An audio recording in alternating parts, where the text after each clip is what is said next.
How's this going?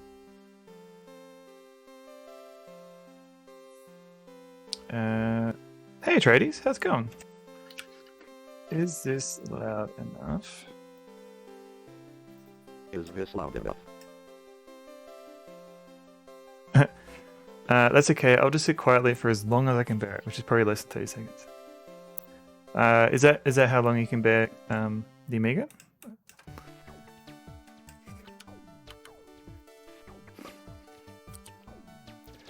I make you a deal. I sell you a duck. Why a duck? What's I going on? tell you why a duck. Say you on top of a mountain. You on top of this mountain and you wanna get down. What is happening? You do get down off a mountain, you get down off a duck. W0RDM4M4G3R. What the hell is happening?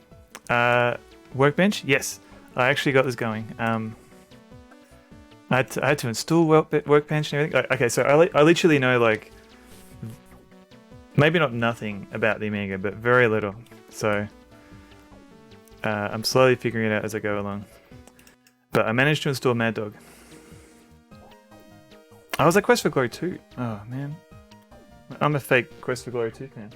Bindi, hello Bindi. This is Bindi. Hello. Hang on, let's go to...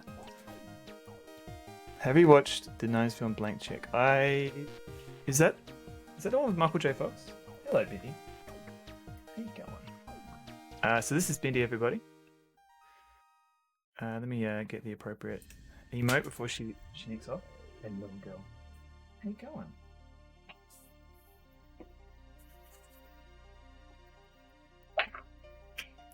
Alright, so we've got some ham. Do you want some ham? It is winter in Australia. Yeah, it's very cold. Want some? Is that alright?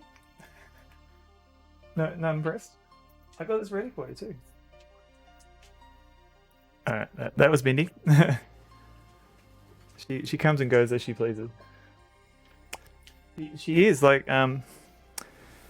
Oh, hang on. I just gotta put this back. Hang on. Be right back.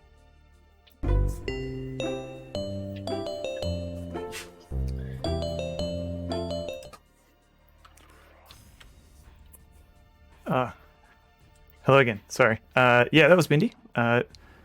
Blank check is and Fractal Mind. So, can you give her an extra pat from me? I'll next time I see her, I'll give her extra pats. Blank check movie.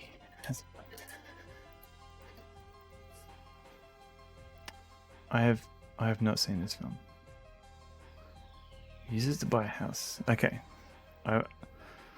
The poster for it looks familiar. And yeah, Bindi is looking a lot better. Like I don't know if you remember.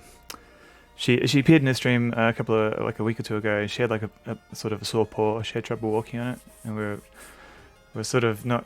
We're thinking like the worst for her, so we're better. We're glad she's feeling a bit better.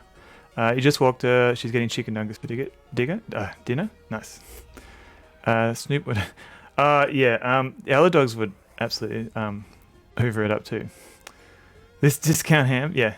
It's not a Michael J. Fox film. It's about a kid who commits financial fraud. Yep, can relate. Against an organized crime lord and spends money on frivolous things kids might love.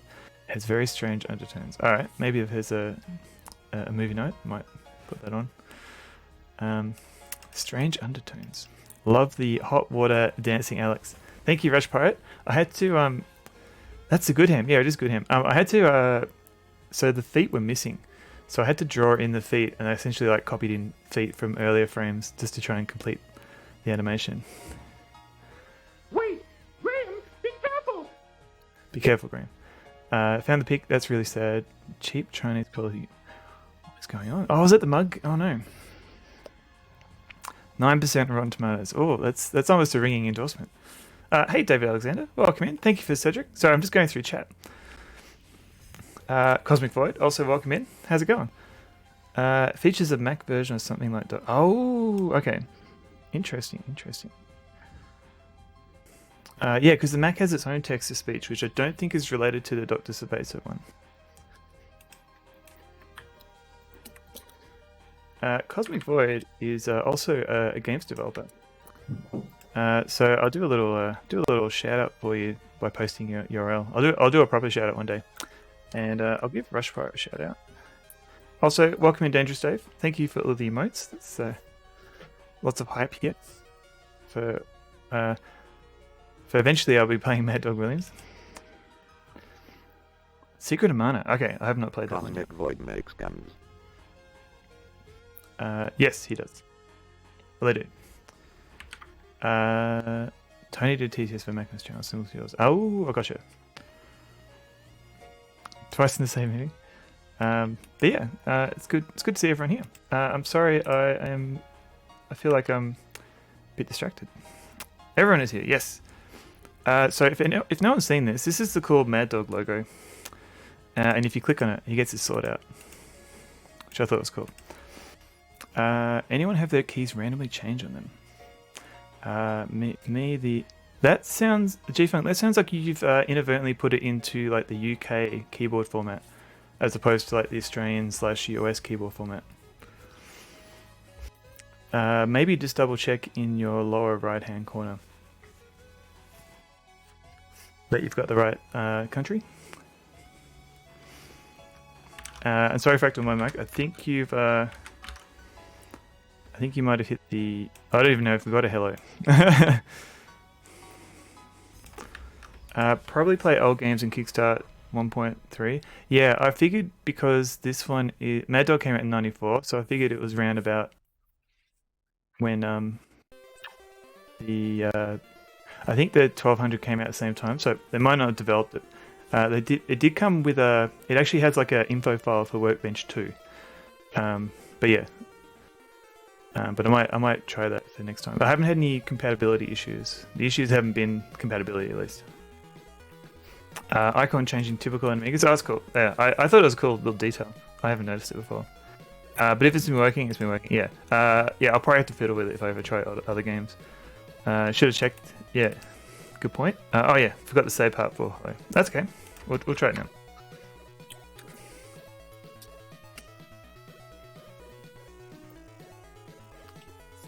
Hello, David Alexander 82. There you go. 94. Oh yeah, it should work. I thought it was 92. I thought it was 94. Now it was around about that era, but it's a good point. Let me just turn this down a little bit. Alright. Let's open up the ye olde Maddog. Hopefully random disk will work now. Num num num. Num num num. So this will take a minute to load, so I'll put warp mode on. Hello, I am Sonovod's computer. I am hungry. Please feed me all your ones and zeros. Num num num. I'm sorry I didn't say that. Even 92 expected to be Kickstarter 2 compatible. Sort of assume it's the late 80s. No, it's a bit more modern than that. Do.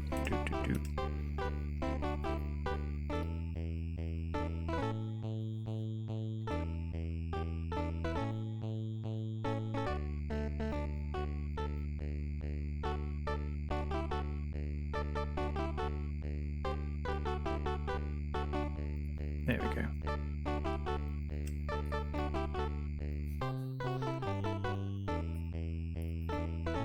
Alright, let's get to the game. So, is this your first playing? No.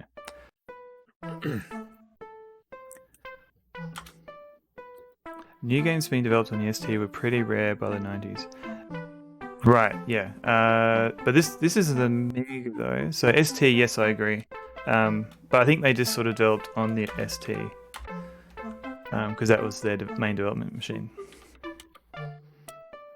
That's correct. And salty. Okay. Let's turn this down a little bit.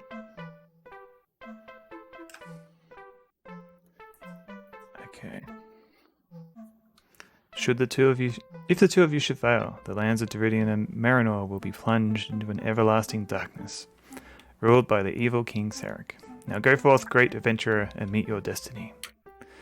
Is that font the same? It's not the same as the DOS version. So the DOS version is using the VGA graphics adapter font that just comes standard.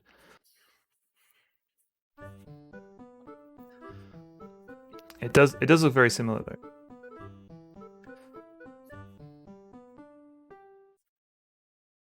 All right, so literally, so the way that I managed to fix this is it.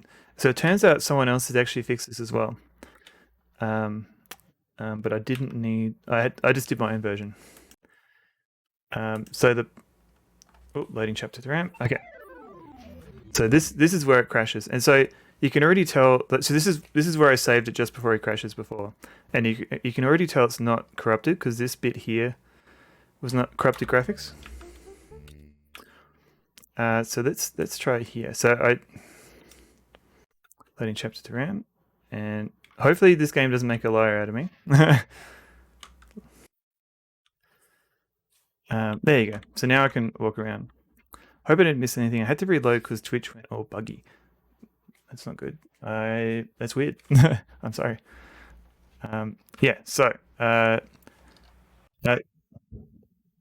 so the problem before is that anytime I entered this room, I would literally like appear in the water, and then there was like a massive like corrupted graphics. You're running the Amiga port you fixed? Yes. So I literally got the disc. So this room is the start of a new chapter, and so I got the disc that had that chapter in it, and I was looking at the resource files. So this is room 3000, and I was comparing the resources. So the music that might be in this room is different. Like it's looked like the character. Yeah. Well, yeah. I agree. So so things like sound were different because I think the Amiga has a different sound format, and the parser commands that uses some weird compression that I haven't seen on the DOS version. But of the background graphics, so all this red background graphics, that was MZZ. I'll get to that. Yes. So all the background graphics, they were all the same with the DOS version, apart from one file, and I have like a custom decoder for these picture files, and I couldn't decode it. And when I compared the picture, it was just like 1 byte difference. So I suspect whatever was happening, and it was just like a whole bunch of control lines and background graphics. But I think Maddog is too big for a sprite, so it might be some data off screen getting copied in, probably, possibly. My theory is that the decompression, or the picture decoder, when it encountered this strange byte, it just sort of went off and might have started overriding memory in other locations, like if it got into a weird state. And so it might have like started overriding like sprite data. That's my theory at the moment. Did I decide to pass on the Adventures of Melbourne Freebush? Yes, only because I did some more reading, and it did not look like a classy enough game that I'd want to play on stream. I was worried that there'll be. I might need to play it off stream first to see what kind of problematic content there is on that game. Because I was really excited because like it looked like a game like an adventure game I hadn't heard of before, and I thought it might be fun to play on stream. But I'm kind of worried that I don't know, it might be very low quality. So I don't want to ruin everyone's day by playing it just yet. Did I have a corrupted copy? I'm not sure. I'm not sure if it's corrupted or not because the floppy disk. If I modify the file, like the floppy disk image, in a hex editor, and change that 1 byte, or in this case a single bit, so I had to change a byte. And I try and load that floppy disk, and the Amiga OS complains that there's a checksum error. So if that byte wasn't there, then the checksums would be wrong, I would have thought. So some people were speculating if maybe it's a mastering issue and it's always existed on the Amiga version. Or somebody, when they imaged the floppy disk, maybe they just sort of fixed the checksum and didn't actually bother to check if the files were wrong. Yeah, it was really weird. So is it a Temple OS situation or Farmer's Daughter situation? I think a little bit of both. So the developer has some problematic games, and like some slightly racist views. I don't really want to describe the other games he's got, but some of them they're a bit problematic. But I'm not sure about the content of the game, so it could also be a farmer's daughter situation for that particular game. I've only seen a little bit of the YouTube video of the playthrough, so I'm not sure how bad the game is. But I thought I didn't want to risk it by just discovering all what kind of content it has on stream. So I thought I'd just play it safe for now. The data file for this game on the Amiga had a single bit error, but that was how it was. Yeah, yeah. I think it was either it ended up being a single bit that was different, but it could have just been a single byte error, and it just happened to be 1 bit difference. How many sources are there for the images? FFS has checksums. I think I'm not sure where the checksums are, but when I changed the disk image itself, I changed the single byte in that file. Amiga OS would complain. I had to modify the file outside of the OS, and I copied it in manually via a separate mount, and that's how it worked. How many sources are there for images? I'm not sure. There's a couple on archive.org, and the fixed floppy seems to be separate, but I'm not entirely across like the authoritative list of Amiga floppy disks. But yeah, if you have an Amiga copy, yeah, I'd be interested to compare it. Hopefully, with the DOS version, is that news? Do you have a DOS version coming, or is that just speculation? Not hopefulness. Okay, so let's yeah. So the game kind of works. No news, just desire. Gotcha. Maddog looks at the 2 exits in a large open cavern and wonders about which one to take. So yeah, there's two paths here, and it's difficult to tell which way to go first. So there's a statue here with a head that's been removed. We can pick up that head. Looks like the Amiga DOS boot block did a validation of the FAT bitmap. Is this a boot? I don't know if it's a boot thing. So I booted off a different disk first. It wasn't until I got to this area that I put in the 3rd disk, and that's when I got the message box saying checksum failed. There's also room here with a lever, and we don't know.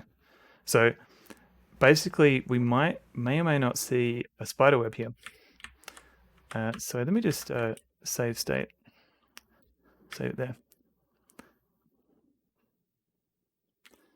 And we'll look down here. So because there's no spider web there, I suspect that path will be the safe option. But first, I just want to show you what happens if you try and put the head on the statue here. So if we take head, love how the character walks, proud posture. Yeah, that's the Maddog way. Put head on statue. Okay. Maddog places the head on the broken statue. Oh no! He gasps in horror and amazement as the stone image begins to change into a real-life snake.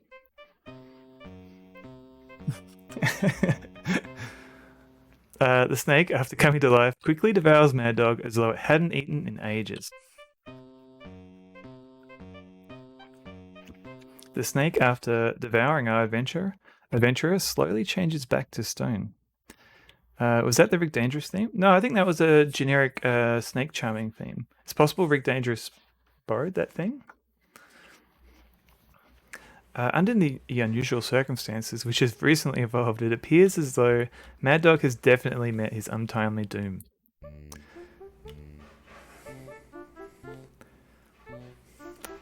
Thank you for playing The Adventures of Maddog Williams.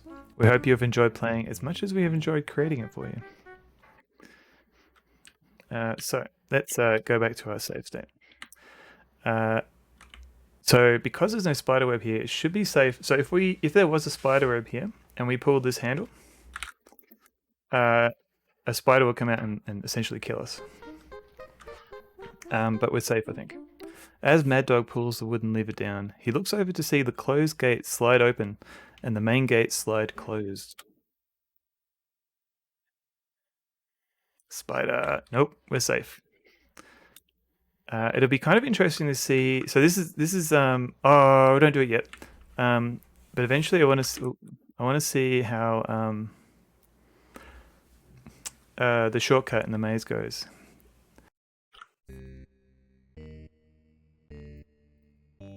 Evil washes over Maddog as he looks at the ominous carved image that stands against the northern wall of his large cabin. A huge fire burns in the mouth of the image, and two fountains of clear liquid stand on either side of it. I suspect skip still works since they seem to work on ST and PC. Not Sierra Stairs, you didn't fall off. That is a good point. So Mad Dog, when you go up and down stairs, it will actually adjust his position slightly as you walk, which is a nice feature. So I don't think the AGI Sierra games did that. So you did try the skip on the ST version. I didn't know how far you got on the ST. So we've got these two liquids, and we don't know. We can assume they're safe, but we don't know. So if we look at this liquid, haven't used a disk doctor, so I guess FFS did have some sort of record keeping. Back then, I barely knew what those things meant. Yeah, yeah, it's possible somebody did the same when they were imaging the Maddog discs. And they use something like disk doctor or something to fix the problem and then just sent them off. He got up to the dragonflight and died there. Oh yeah. Was it the dragonflight? Oh yeah, because you couldn't save the game, could you? Because you didn't have a formatted disk. The liquid is clear and inviting. Let's smell this liquid. Mad Dog leans over the small pool of liquid and inhales deeply. Mad Dog sniffs the liquid and begins to cough and gag. After catching his breath, he says, "That smells awful." Sweet. All right. So if we fill bucket with liquid, Mad Dog dips the bucket into the cool fountain and fills it. Didn't have a formatted disc. Modern problems. Yeah. Well, yeah. One didn't have a spare disc, and two, probably didn't have it all formatted for the Atari ST. Throw a bucket on fire. Mad Dog quickly empties the bucket of liquid into the flaming mouth. Whoosh! Oh no. Sorry, Mad Dog. The flame bursts forth from the stone image, engulfing Mad Dog in a ball of flame. Within seconds, Mad Dog has become no more than a pile of ashes. Sorry, Mad Dog. The Amiga shutdown habit was just turn it off. And the microkernel design meant writes weren't necessarily immediate, so slight corruption wasn't really rare. Interesting. Yeah, I wasn't sure. Yeah, because I sort of had that. Wasn't an issue, but I did wonder about that because I would make a change and I wondered what is the correct way to shut down. Do I just close Workbench? So, yeah, it was in an emulator anyway.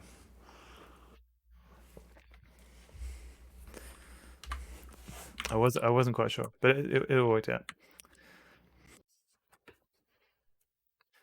So let's try this one. Let me put this music back on.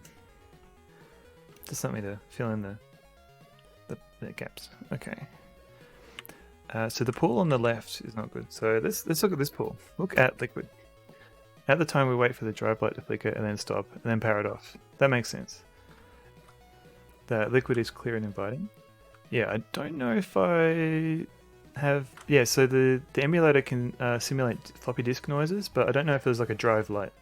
So I just kind of waited. If we smell this liquid though. Same for ejecting floppies. Yeah, that makes sense. I do remember reading some Amiga documentation for games and it says, please wait for the light to stop flashing. Mad Dog leads over the small pool of liquid and inhales deeply. Mad Dog sniffs the clear liquid, then turns to you and says, I don't smell anything. Sounds pretty good. Fill bucket with liquid. Mad Dog dips the bucket into the cool fountain and fills it. Alright, so now throw a bucket on fire. Mad Dog quickly empties the bucket of liquid into the flaming mouth. The flame dissipates into nothingness, leaving the mouth of the image black and charred. Why do I see chat before it appears in your overlay? I believe my overlay has a 1 or 2 second delay. Should I be waiting for it to appear on my overlay before I reply? That's a good point.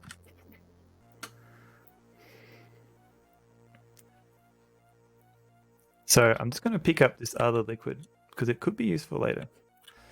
Yeah, so because I've got OBS going, or is it Magic? Yeah, maybe. ES freaking P. WinUAE and FS UAE can show drive lights if you want, which I find handy with dealing with bugs and hangs, so you can get a good idea if it's really dead. But for normal use, it's a who cares. Yeah, there isn't much use.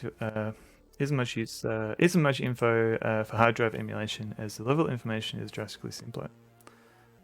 Right. Okay. So that's why you can get a bit more info for the floppy disk. So the sounds and things. Is it precog? No. I wondered that before. I didn't notice. It's just more significant than I've seen elsewhere, and it's consistent. It's not bad, just notable. Oh wow, I never picked up on that. Yeah, I just left. I think there was like a default of 1 or 2 second delay on the overlay, and I thought that was so like a moderator could quickly get in and obviously precog. Yeah, nothing here. Yeah, so I thought it was like just so moderators can get in and delete anything notable before it appears in the overlay. Yeah, I can always remove that delay if people find it upsetting.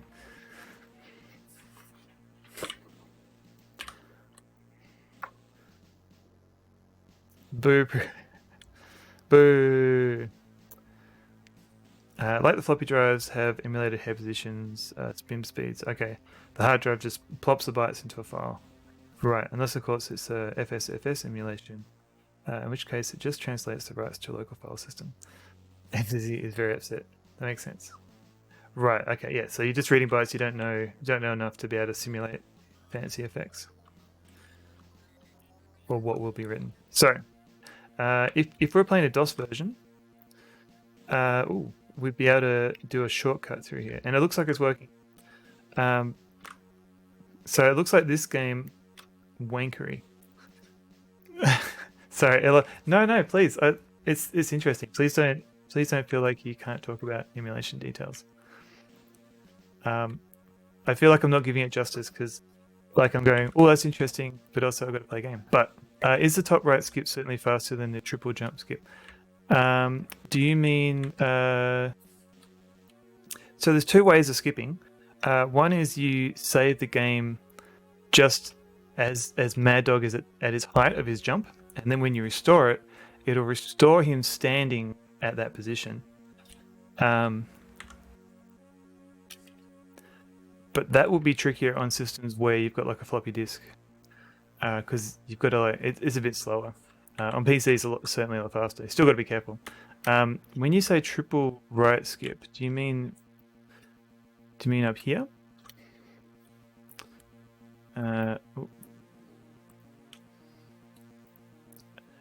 So if a similar issue happens with here. So if you manage to jump, if you're at the height of your jump and you're crossing screens, the game will move Maddog as standing in that position. Yeah. So you can sort of use that to leap through areas as you go from one screen to the other. The save skip you can use to walk into the background of somewhere in the middle of a screen. I haven't found a good use for it yet, but essentially what I would do is I'd jump here, save just as I'm up at Maddog's height, and then when I restore, he'll sort of be a bit further north into the background. Walking to the right, I wonder if it's longer. Yeah, that's a good point. Well, we can time it.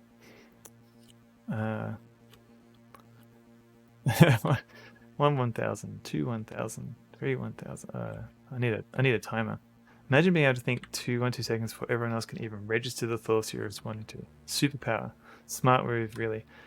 I would probably make more money with the guess what number I'm thinking. Power.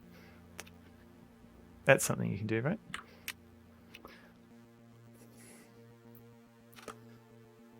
It might be able to execute if you perfect middle of 3, it might be faster. Hey, just had to fuck out. Okay, no worries. Good luck with that, Mr. Oh, duck out. Right, gotcha. Not sure. Hope things are okay. Should I check my phone for something? Is everything okay?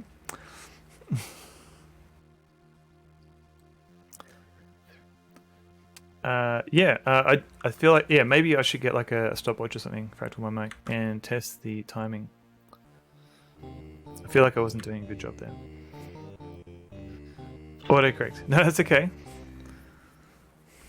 You do swear more often. then use the word duck. So we've got flask filled with waters of change. I'm too late for my comment to fully make sense. No, it makes sense. It makes sense. Honk honk. What's going on here? How come this guy's not killing me? What? What? Hang on, what? Did you see that, Mike? You say fuck more than duck for sure? Did you yeah, exactly. What the F? Do that again. All right. What's going on here? This is different. Boo-hoo, no one tried to kill me. Oi, I'm over here.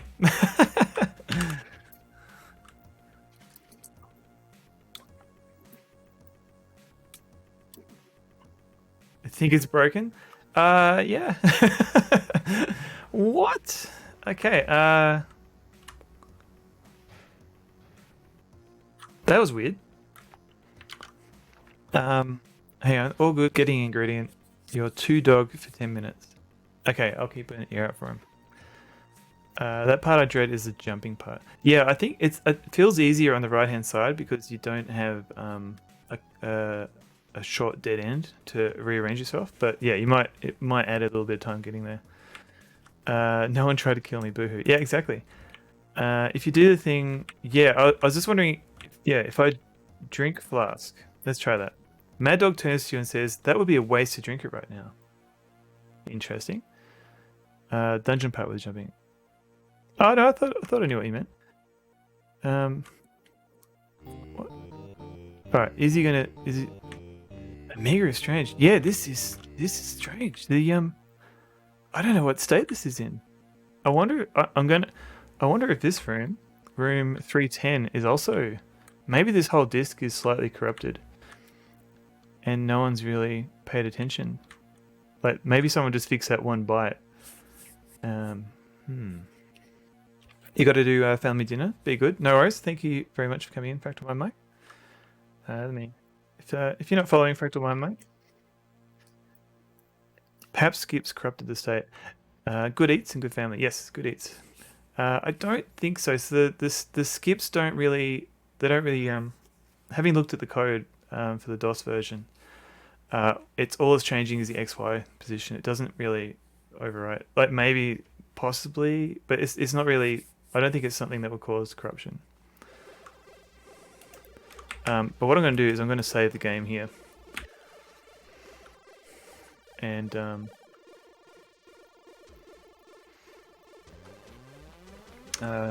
let's see. Oh, whoops, hang on. I'm putting the wrong file name in. Directory, go away. There we go, save. Okay. Missing a trigger? Yeah, it could be a trigger, so it could be further corruption with a trigger. So let me just restore the game and hope that it resets the state. So, yeah, oh wow. Okay, this is bugged. Well, okay, it could be bugged. So it's either it's bugged or this is a difficulty setting which is different. So I'm running on the easiest difficulty.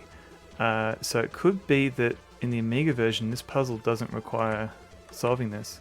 No, I don't know yet. I would have to test this by playing on the hard mode and comparing it. So just for testing, I just played it on easy. So if save files are cross-platform, they're definitely not. So the sword mode. Oh, I wonder if you could yeah. Sword. Do you want to practice? Yeah, I want to investigate. So right now I don't. Yeah, it's this practice mode. I don't know if there's a bug yet. It could be that it's the difficulty setting, so I'd have to go back and play it on harder. The save files. So at least I know for DOS, it's literally just dumping a few of the structures in memory to disk. There's very little massaging of that data, so the Amiga would be big endian integers, and on the PC it would be little endian. But interestingly, all the game data itself is big endian because I think it was all developed on the Atari ST. Does this look different? Does this tab look bigger than it does on the PC version? Or does it always take up half the screen? Now I'm not sure.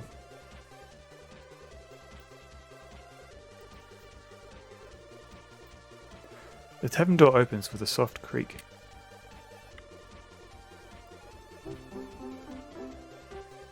And then the sky is falling. It's just everything's different.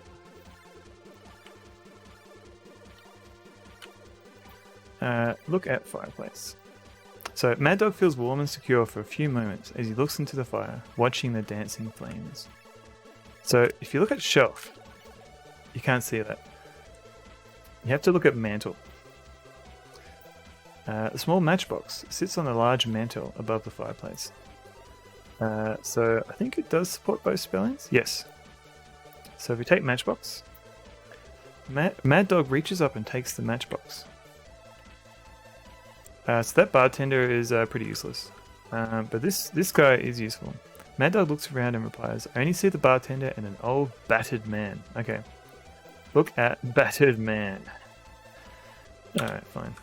So what we're meant to do is we're meant to give the staff to the man. So we're meant to realize that this guy over here is a wizard. And then he needs his staff back.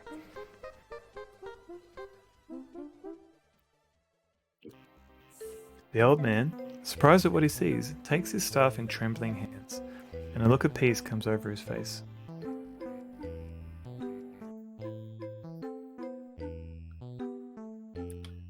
Smiling, the man begins to speak. You have returned the staff of Krith to its rightful owner. I thank you for your wisdom. The old man stands with his staff at his side and murmurs a few arcane words.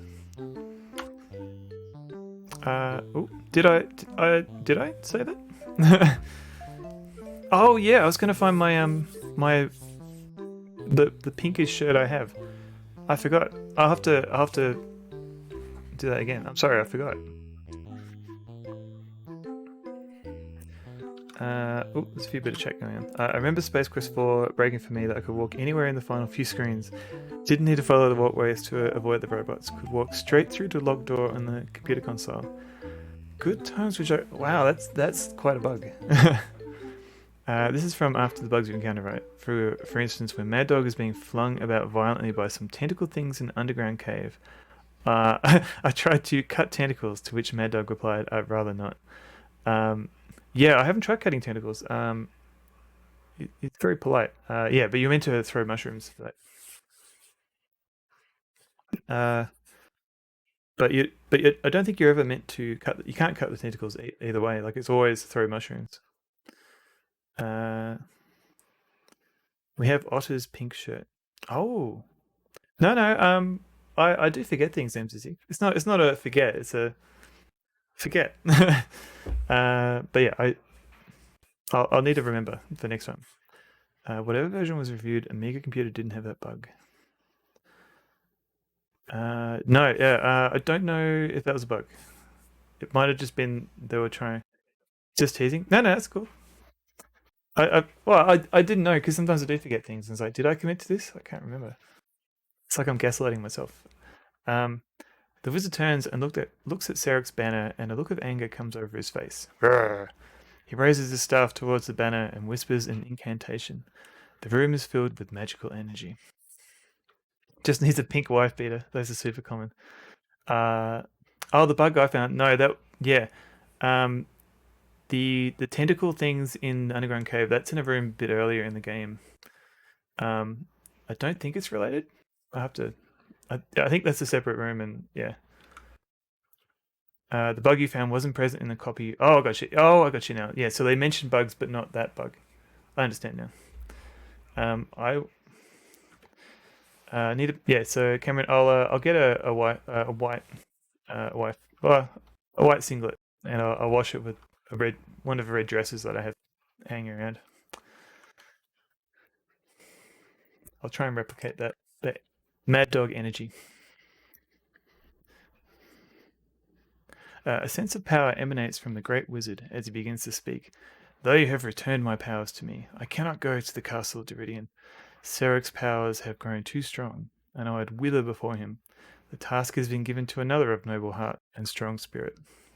They're not mentioning bugs at all. Just wanted to see if any reviewers showed evidence of playing past that point.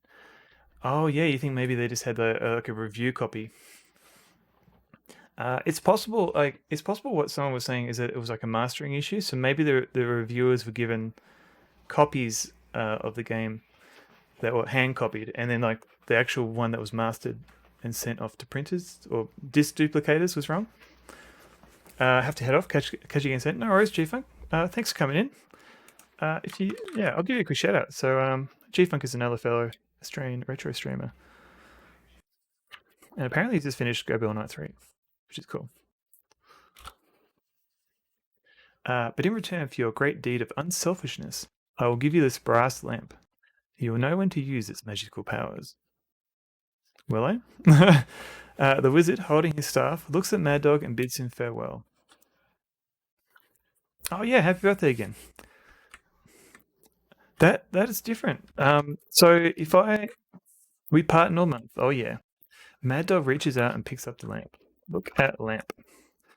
Here we go. Maddog looks at the lamp.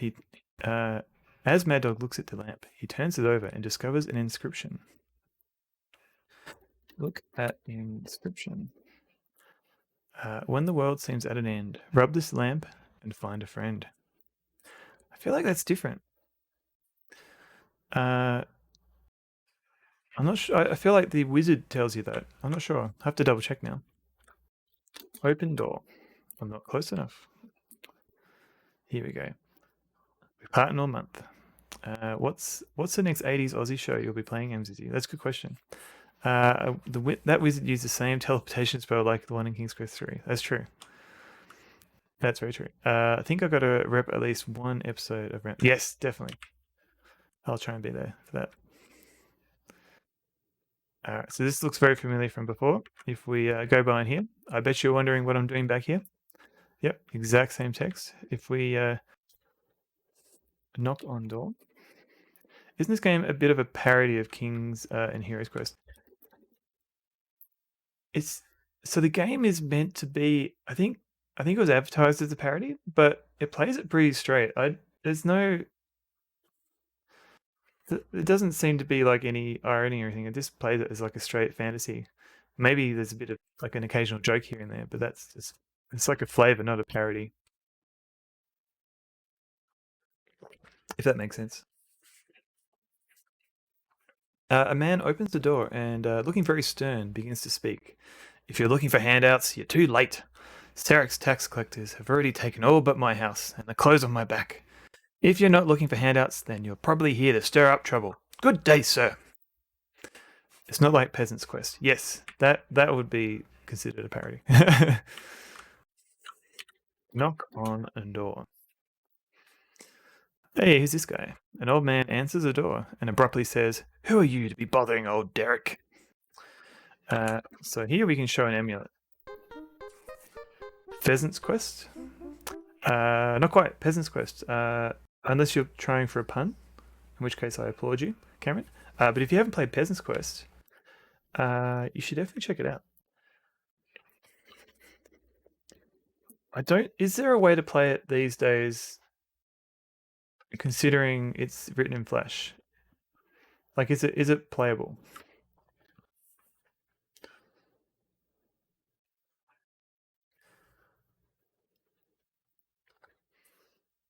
Classic Derek.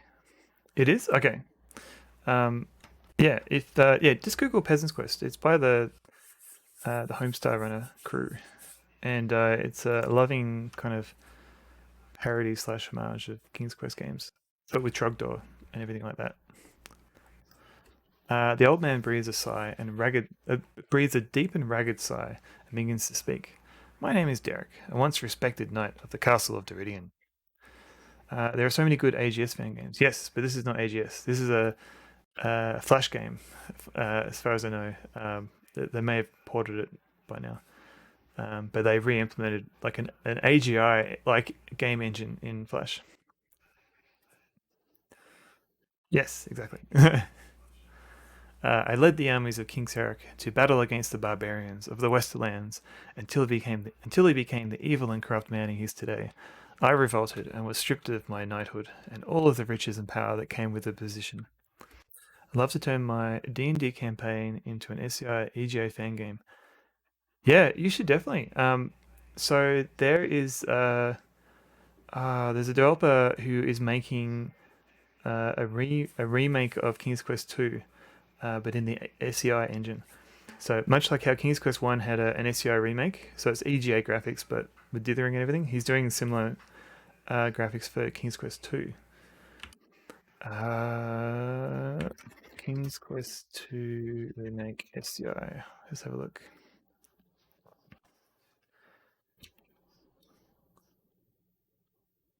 Yeah, so it's not the AGD version. It's a different one. Is this gonna work? It looks really cool. Hang on, I'll sorry, I'm killing the show. I'm just trying to everything. All my mouse cursors are going disappear. Okay. The problem is the Amiga tries to grab my cursor. Musically inspired? I think so. I think that's the one. Let's try another cam. What's this capture? That's visuals. Okay. So and then we'll cut that down a bit. Here we go. Like I said, I did trace over. Oh, that's a bit loud. But they've so I think it is maybe musically inspired, but he's been remaking King's Quest 2 in the SCI engine, but with dithering and everything. It looks really cool. At least the work that he's been doing so far. He streamed it for a bit. Yeah, so this is a stream with the Space Quest historian, I think. I don't know if there's like an official URL for it or not yet.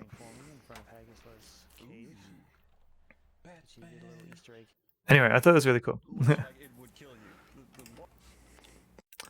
That's the YouTube video. So we'll kill that. All right, back to the game. But yeah, sorry, yeah, Cameron.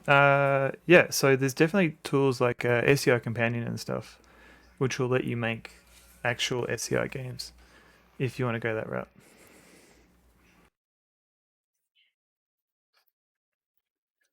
The old and withered man stops talking and begins to cough, rattling his fragile lungs. Clearing his throat, he begins to speak again.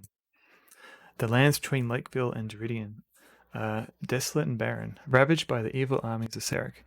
It is almost impassable by land.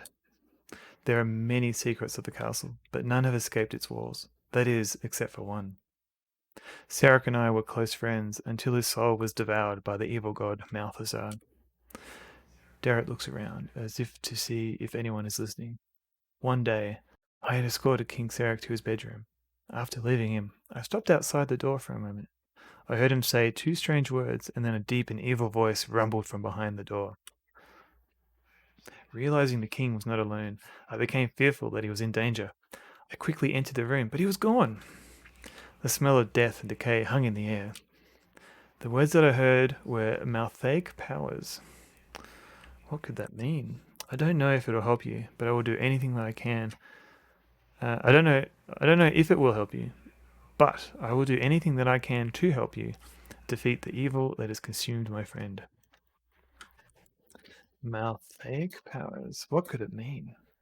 Betrayed Alliance, fan-made SEO game by Slats. Yeah, that's another one that I should have remembered.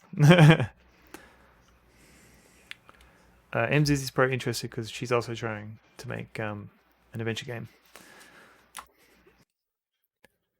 She's got a few rooms going at the moment, which is pretty good. Derek begins to cough again and says he must rest. As the door closes, Maddog hears the old man say, "Good luck." Thanks, buddy. I am not doing any such thing. You're not making an adventure game? An old woman opens the door and begins to speak. Go away. We don't need people wandering around stirring up that evil and wretched King Sarek.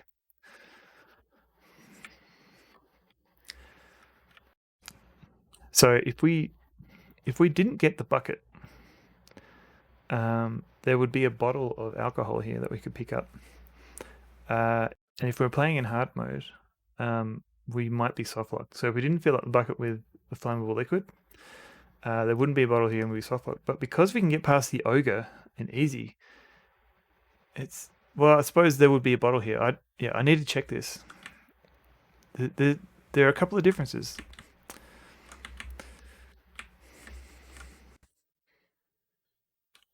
What's going on, Maddog? Come on. So it is possible to die on the screen. So I'll just do a quick save. I do like the leap off the edge that he does. Whee! Ooh! Ook!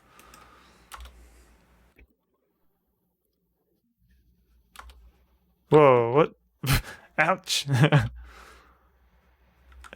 What's going on? This is a bit weird. Uh-oh.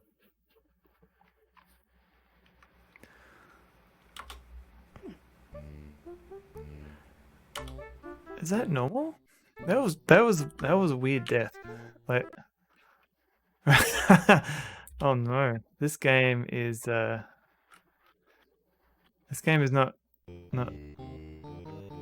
it's in a weird state.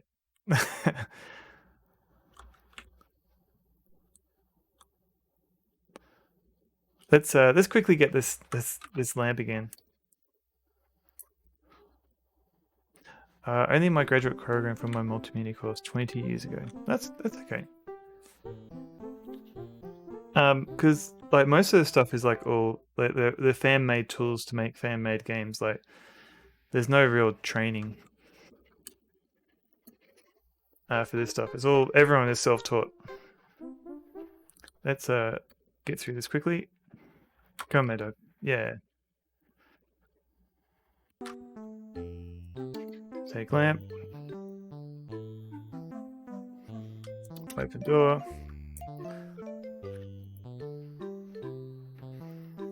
And do warp mode again.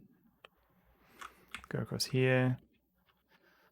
Alright, so now I'm going to do a little save because something seems a bit little wrong here. Mountain.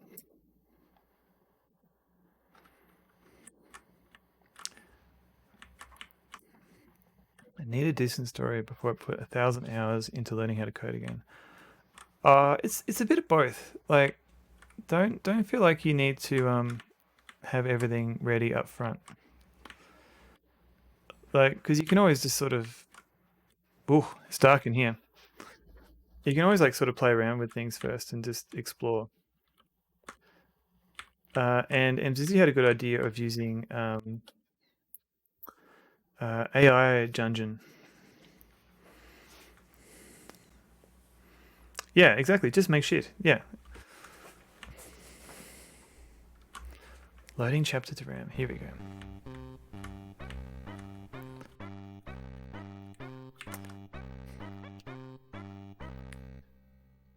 I'm not sure if MZZ has her game available publicly to download. She has streamed it in the past though.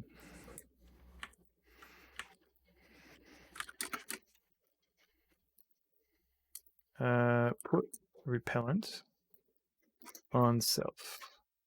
Alright, Maddog takes out the bottle of hairy, scary monster repellent and rubs it on his body. He then discards the empty bottle. Maddog stops in surprise as a small creature growls deeply and rushes towards him. Hooray! As the little hairy monster approaches Maddog, it begins to choke and gag on the smell of a potent repellent. The creature quickly turns and runs away. Hooray! Line of Kamar. Welcome in. My clone came up to me and said, I don't understand cloning technology. Like, that machine I came out of. What does that do exactly? I don't get it.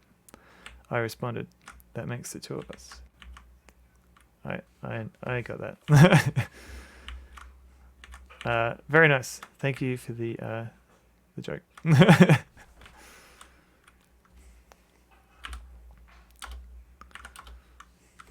I just made a trashy AGS demo. It's only about 5 minutes. I have a lot more story assets, but I haven't got around to putting any more together.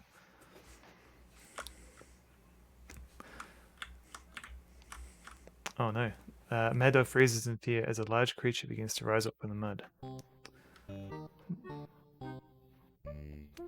Thanks for playing. Alright. That's so this requires a bit of puzzle solving. But I enjoyed the demo, just seeing how many text responses you had implemented. It was just fun just trying to tease out all the different things just from that 5 minutes. So what we can do here is try and dry out the mud. So if we throw a bucket on mud, Maddog pours the liquid on the mud pit. You know what I've forgotten? I think I forgot to get the matches. Let's go back quickly.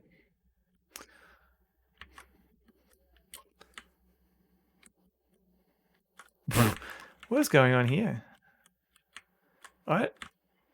That's weird. That why is okay? I've never seen this before. So normally the creature disappears when you come back. This game is really buggy. Oh, it's dark in here. Yep, we know Maddog.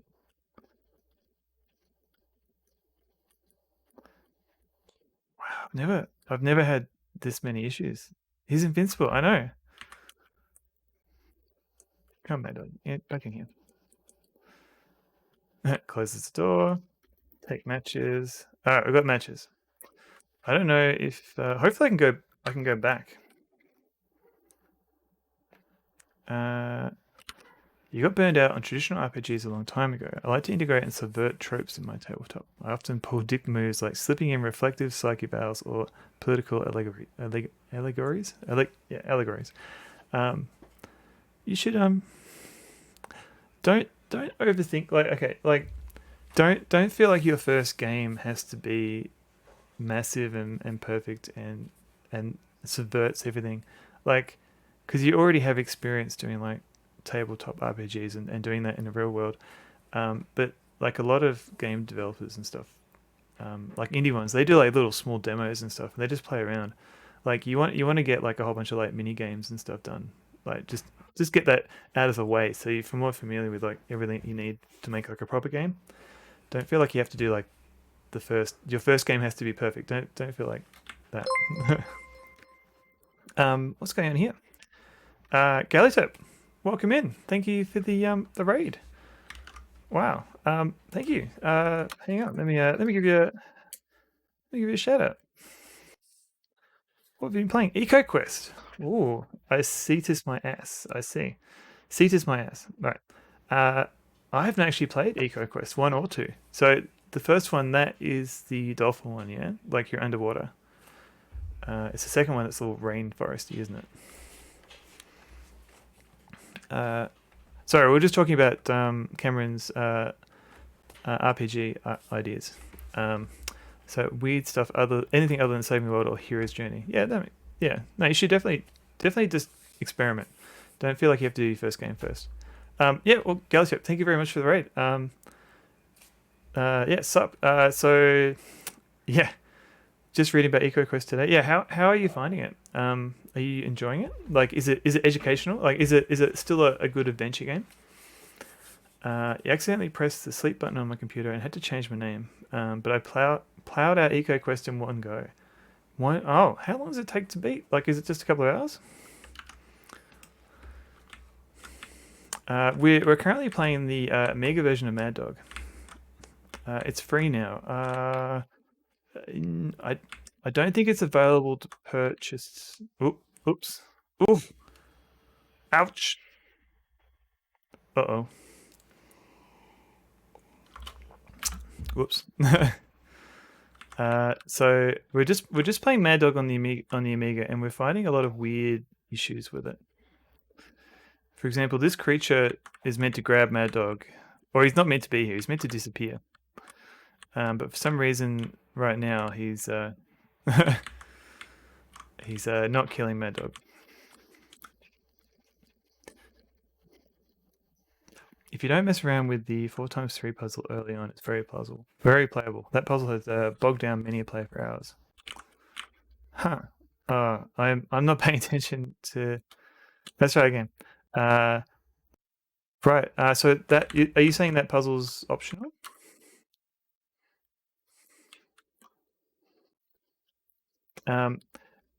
Yeah, just make a Cameron crest. So like a lot of I find like a lot of adventure games made by people when it's their first game, they're looking for inspiration. And so like a lot of adventure games start off in like their bedroom or a facsimile of their bedroom or in the kitchen. So I feel, but yeah, just do something to play around with it. Why is King Swift guy slapping Maddog's ass? You mean the Quest of Glory guy? That's a good question. I think they're just enjoying each other's company. They're good friends. Right, let's save state. You can basically easy mode your way through the puzzles doing legit. Which take you a while if you're bad at puzzles. Oh, okay, so the game has that option to skip puzzles. It's very player friendly, Sierra point and click. Like you really can't soft lock it. Oh, that's good. That's good. Especially for kids, like they probably don't have the patience to have to redo puzzles over and over again. I have been meaning to check it out. But yeah, as far as I know, there's no. You would have to like there. Obviously, there are. Oh. Okay. So now that the monster is gagging on the repellent. That's interesting. So if we go in one direction, can't really soft lock. Yeah, it's made for 12 years up, but there's no way to purchase it like on GOG. I don't think is there. Like you have to own a physical copy or other sources. So the little hairy monster approaches Maddog, begins to choke and gag on the smell of the potent repellent. The creature quickly turns and runs away. It's honestly enjoyable, despite that kid-friendly design. Oh no, yeah, that's still Like I played Pepper's Adventures Through Time. I remember playing that like many years ago, and I enjoyed that for what it was like as a kid's game. But I'm just a sucker for any time travel adventure game. So what's going on with this monster?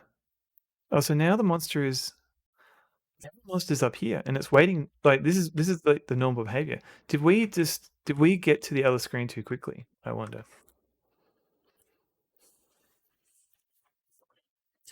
It's one of those games you got to find by other means. Yeah, I know. Yeah, unfortunately.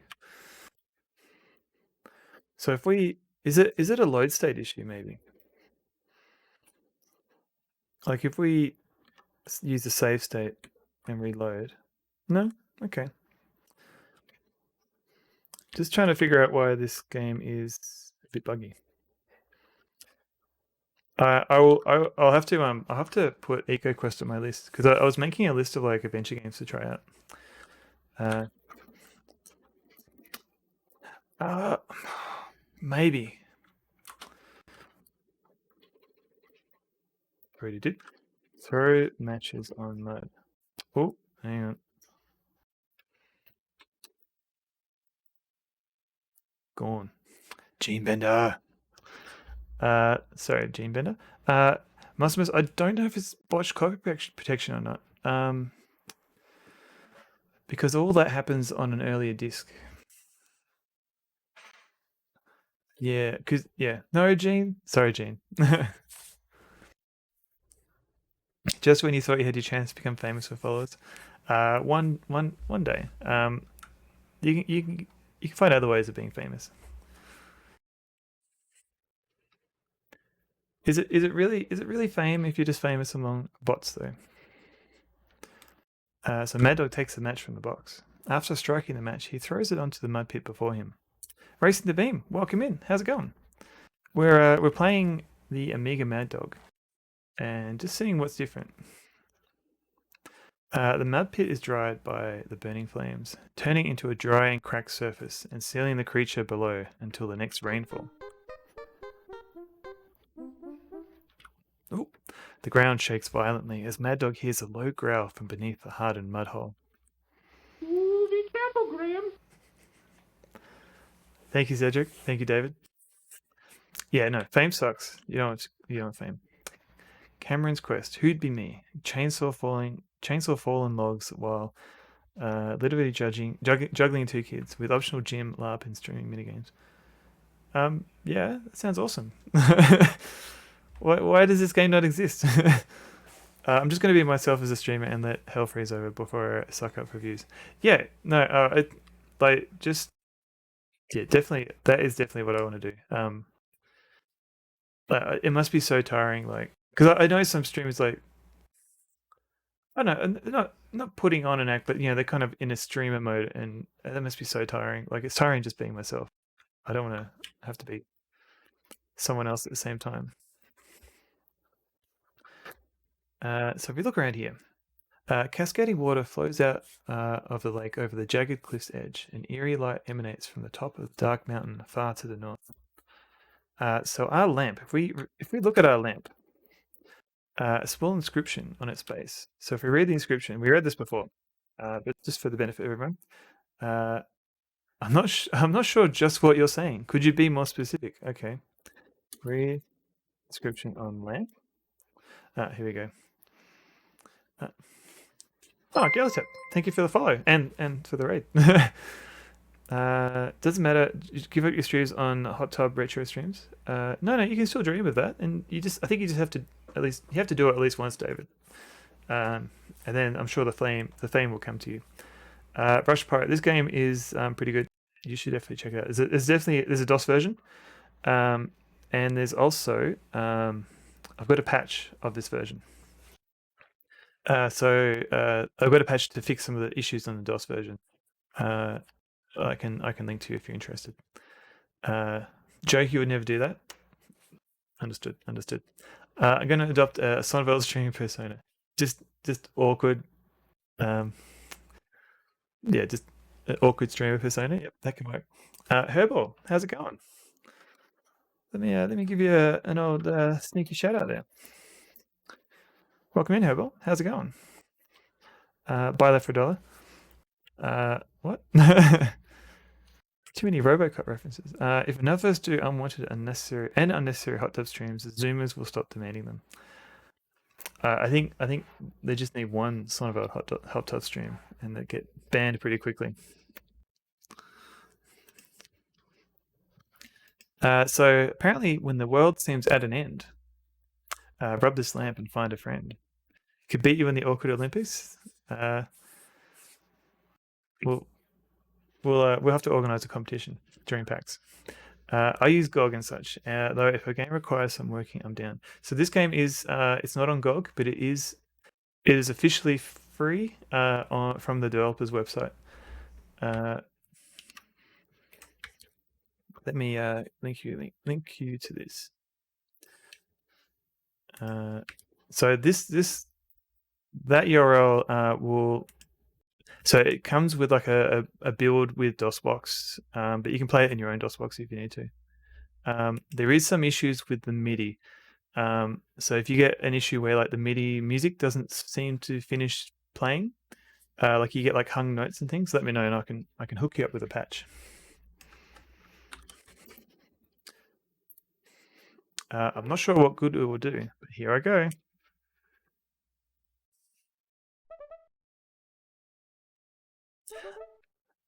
After Maddog rubs the brass lamp, it begins to play a mystical tune that whispers across the valley. A few moments later, Maddog looks up in surprise and sees a very large dragon coming closer and closer. He quickly steps out of the way to give the dragon plenty of room to land. Ah! Maddog looks at the large winged dragon and gasps. The dragon then looks at Maddog and says, "Well, what did you expect? A genie?" Maddog and the dragon talk with each other for a short time and quickly become good friends. Then suddenly, oh yeah, rubbing a lamp on stream. Yeah, no, keep it off stream, offline if you can. Then suddenly, Maddog remembers the princess. Oh yeah, I'm saving the world here. And the task which she gave him, to find and rescue her father, King Thaler. He asked the dragon if he possibly knew of a faster way to get to the castle of Deridian. The dragon replies, "Why don't you hop on my back, and I'll do my best to get you there." Maddog gladly accepts his offer and walks over to climb upon his back. Hup! After Maddog climbs up and gets himself situated, the dragon warns him of the dangers that await them as they travel the skies towards the evil castle. The dragon explains, "When I heard the music of the lamp calling me, I came quickly, thinking that you were Faldor, my former master, in need of my services. On my way here, I came across several of King Seric's guards mounted upon fierce dragons, as though preparing for battle. They're circling above us in the skies, even as we speak. Hold on tight. I fear that we may have a battle ahead of us," the dragon remarks as he begins to take to the air. Alright, let's do a little save here. Dragon! And save. And I'll do a save state save when we get to the next screen. Ah! So this looks very similar to the DOS version, only the controls seem a bit clunky. Like it seems laggy. But the it doesn't seem to work very well with the joystick commands. Sorry, Big D.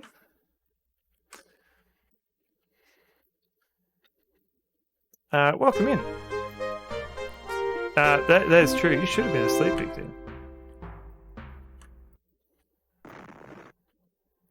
Whoa, did you hear that explosion?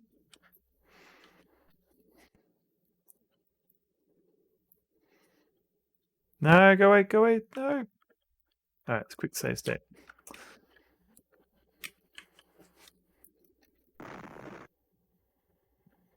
Maddog becomes nothing but ashes and smoke as his dragon bursts into a raging inferno. Oh no. Should be asleep, lose track and make it. Oh, new emotes, Big D. But definitely give Big D a follow. He's a retro variety / cat streamer. Dave, already working on the rainbow one. Nice.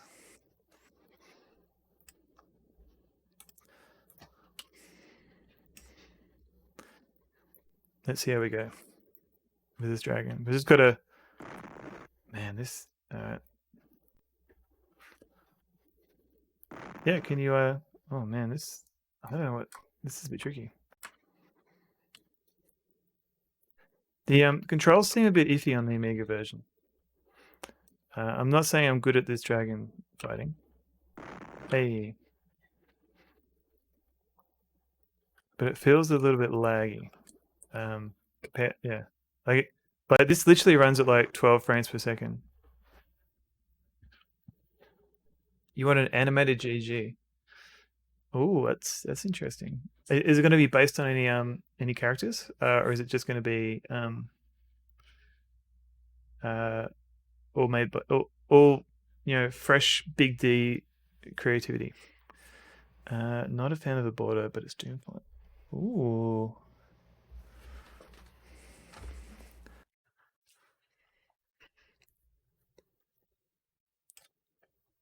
Looking better, Big D.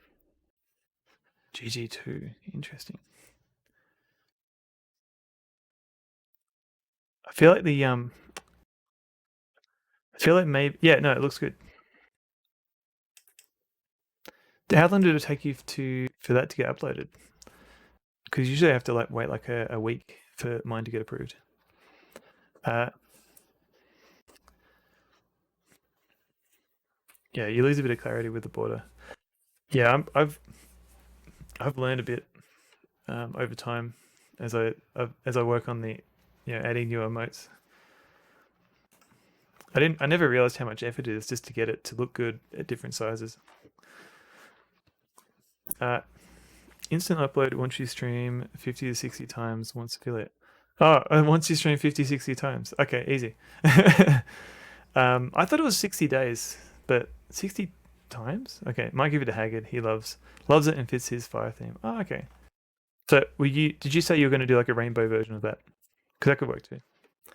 Having conquered Serek's evil dragon guards, Maddog's dragon turns towards Serek's castle and flies with all its speed. It's very nice, mate. After the dragon comes to rest on a flat area, Maddog climbs off his back. He kindly thanks the dragon for helping him safely reach the castle, and after a few parting words, the dragon flaps his mighty wings and soars into the air above the castle. It's having streamed a certain number of days over a rolling calendar. Gotcha. 60 times an individual days over a rolling 2-year period. Oh, wow. Okay, I thought it was just like 60 days from when you get affiliate and you haven't got any warnings or anything like that. I might need to reread the rules. Dave spam some rainbow above. I might follow that. Yeah, there's a lot of rainbow ones there. As Maddog looks around the dark and dismal surroundings, he sees the large evil castle looming above him.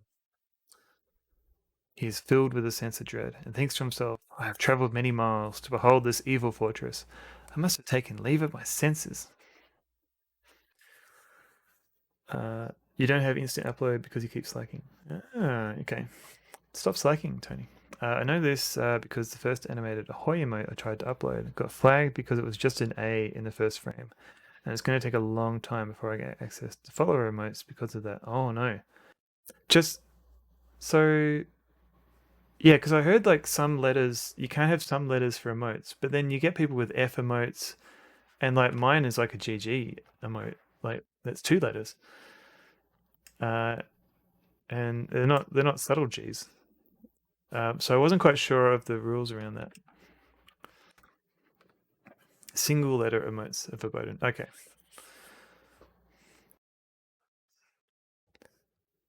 Right, and then yeah, I want a multi-emote crocodile, but I doubt anyone will use it.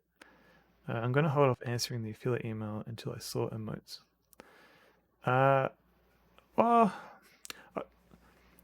first of all, Cameron, congrats on getting an affiliate email. That's pretty cool. You've got to get like like some people it takes a while to get that affiliate. So good work. But also don't like I guess emotes can be useful, but yeah, some people might just want to support you. I don't know. Don't feel like perfect is the enemy of good.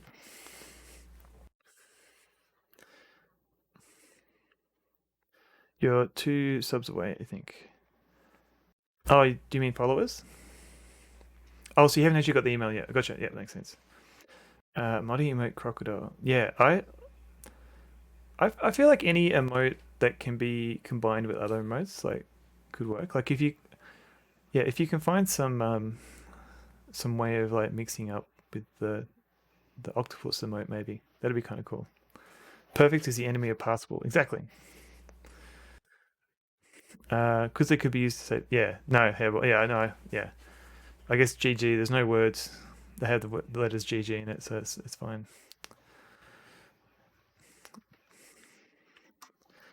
Try and stop us. Yeah, people will say bad things anyway. I promise you, Loria, I will find your father. For your mother, your mama. Yeah, exactly. Gen Z Alzheimer's brain with courage and determination. Filled with determination, Maddog continues with his quest. Look at statue. That's right, Cameron. The goggles, they do nothing. The two evil-looking stone images have been carved out of stone. Stand on either side. Wait, two evil-looking stone images that have been carved out of stone stand on either side as though they are guarding the pathway to the castle. Okay.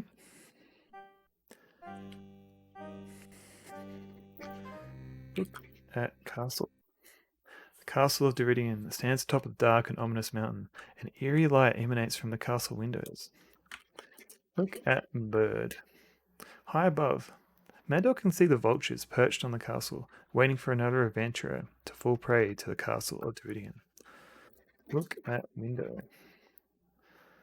Look in window. Okay. Sorry, Spider. He seems to have run away behind the statue. Sorry, buddy. Stone images stand guard at the castle door. Alright, let's do a little save.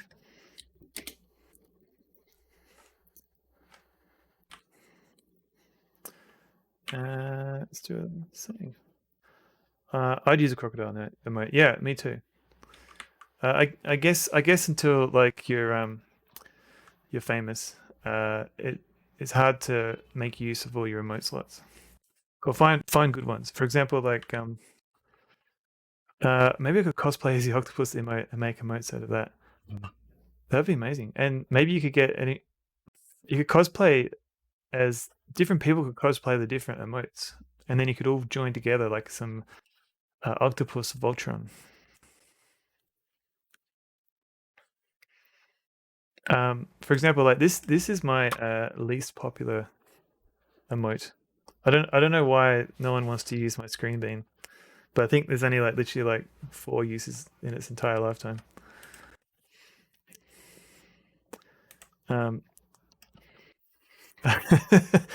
Ames disease. That French toast, please. Is Ultras is pretty cool.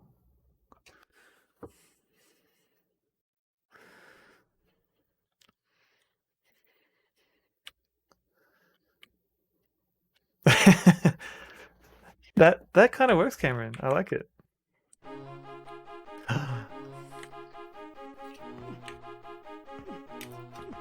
Boy.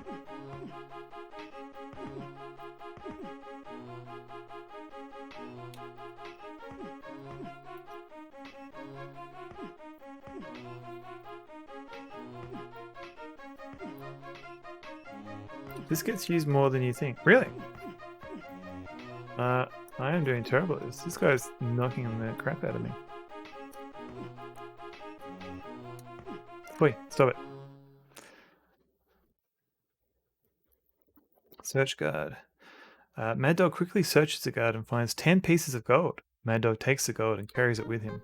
Sweet. Might have to ditch Squish Frog eventually. Let's get out of here. I don't use the I don't use that guy that much. I need to find a good spot to use it, because that's the volleyball game, isn't it? Squish Frog. What? No, you should have more frog emotes. Always good to have frog emotes. I mean, they're your emotes. You do you. Hey, no, that works. That the thinking screen beam. That can work. No one but me uses these ones. The frown. Oh, I feel like the Mario one. That could see some use. And the frown one, yeah, it's kind of hard. Like first one showed us text me. Yeah, it takes a minute sometimes for the browser, I think, to catch up. I like the most popular emotes for me are the GG, and then directly after is the dancing one. Like, and I think this dance one's only been out for like a week or two, and it's already catching up to GG. It's kind of scary how good it's going. It'd be fun to make a really long multi-emote with a bunch of other streamers. Hey, that'd be kind of cool. Yeah, no, I agree with you, MCZ. Yeah, like something that still works if you're not subscribed with everybody. But yeah, no, that'd be cool. Nobody uses this one. It took me a while to make it to. I thought quit might be good. Nope. Yeah, it's like it's a combination of having I guess like emotes that stand out, and also you gotta match the keywords. Like if you make a GG emote, you've got to have GG so that when you search for all the emotes, you can get all of them at once. Dinner is ready. All right, I'll get to it. I don't know if people want to watch me eat dinner on stream. Found some use for the worm. It's too many. Yeah. There you go, big deal. I'll increment your counter by 1 for you.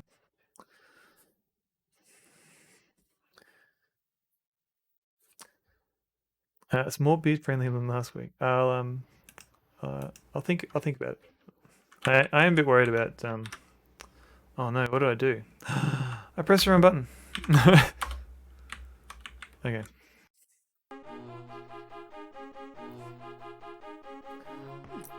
Oi, go away. Yeah, you're welcome, Big D. I'm doing terrible. Next week, corn on the cob. Beard friendly grub. Oh my god, I'm doing terrible. This guy is kicking my bum. Alright. Let's see if I can do the shortcut. Yep. Okay, cool. So you can actually shortcut your way past this guy. But I do need to kill the guy up here. So I might just restore anyway.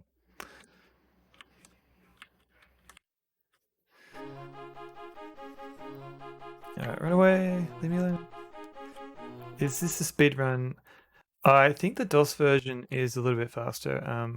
Because this also welcome in Adrift on the Sea. How's it going? Because this is on the fastest speed and it does feel a little bit slower than the DOS version. I'm also running on a PAL Amiga emulator, like an emulated PAL version, so it's running at 50 hertz. If I ran it at NTSC, it would be 60 hertz, and I think maybe it would run a little bit faster.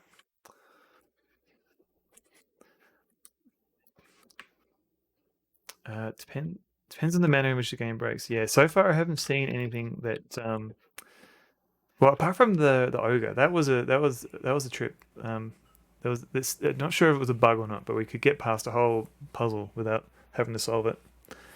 I used this more back when I had a full beard and black glasses. That is a nice emote. I don't have like a Sonneveld. I don't know what a Sonneveld emote would be. Just me with sideburns, maybe.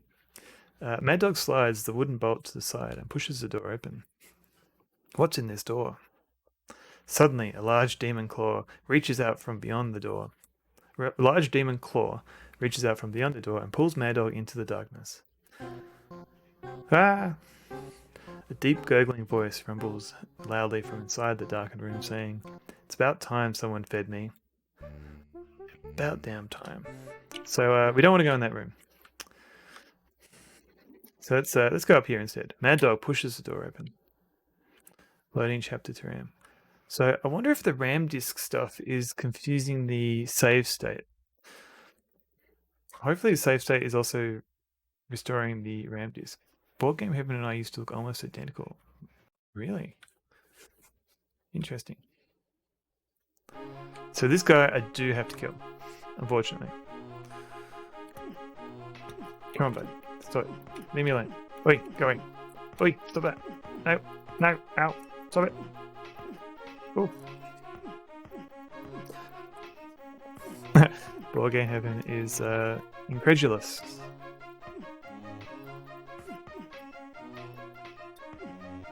Hooray! Okay. Search guard. Maddog quickly searches the guard and finds a ring with an assortment of keys on it. Thinking there may be some use, he takes them with him. Hooray! Alright. Boop, boop, boop. Open door.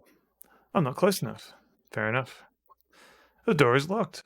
Unlock door. He does have a clean on stare, doesn't he?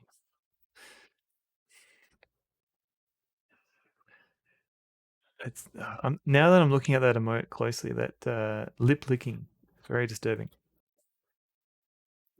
I'll try not to lick my lips now. Maddog searches through the assorted keys. Finding one that looks like it will fit, Maddog carefully inserts it into the lock and gives it a twist. Comparing PC and Amiga IC, because we all know the Atari version wins hands down. Yeah, well, that's another version I haven't played much of. Welcome in, Del Monte. How's it going? So I've played a little bit of the Atari one. I think just halfway through the first disc. I know Mike's gotten further into it than me. Interestingly, the Atari ST version supports more MIDI devices. So on PC, it's like MT32 or AdLib. On the Atari ST, you get like MT32 and like Roland Pro, and I think the sound canvas as well. Like they've covered a lot more options. So one day I want to go and see what the differences are. Like, how does it treat those devices differently? Like, because I thought just MIDI was MIDI, but maybe it's doing things like after-touch commands and stuff. Anyway, that's one day I'll have an experiment. Open door. What's in here? Hooray! The girl gets up from the bed. As she looks into Maddog's eyes, she begins to speak in a quiet, soothing voice. Thank you, sir, for releasing me from this evil tower. Yeah, you should definitely check it out, Del Monte. I think when Mike played it, he just did all the default settings, so I don't think he selected the right. I don't know if he did the MT32. It's been a while since I remember him playing it. MZZ, back when I had hair and you had a beard, I just hang upside down. Yeah, that checks out. Oh, how he laughed.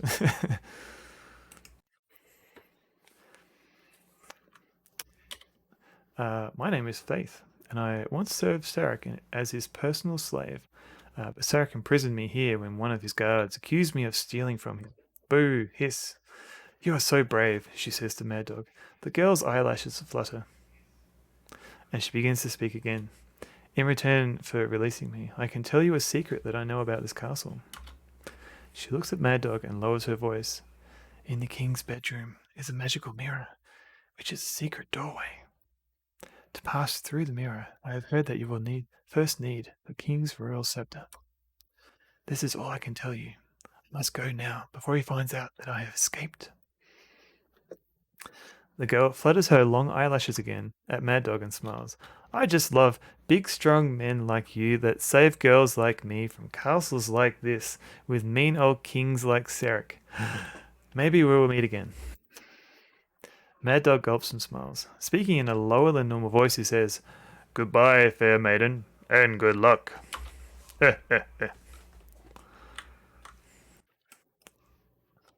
That was my lower than normal voice. Maddog stands speechless as he watches her cross the tower floor, very slowly.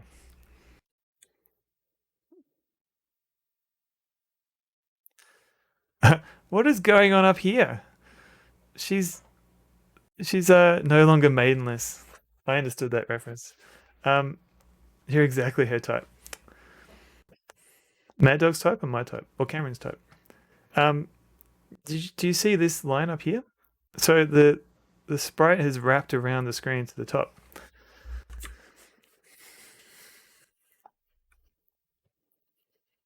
That does not happen in a DOS version. So we open the chest. Excellent. Look in chest. There's nothing in here except for a few dresses. I'm definitely not going to take them. She's hiding in inventory. That'd be amazing, but I don't think so. Take dresses. What would I do with that? Wear dress. Come on, Maddog. I don't think it's my size. All right, that's convenient, but I can.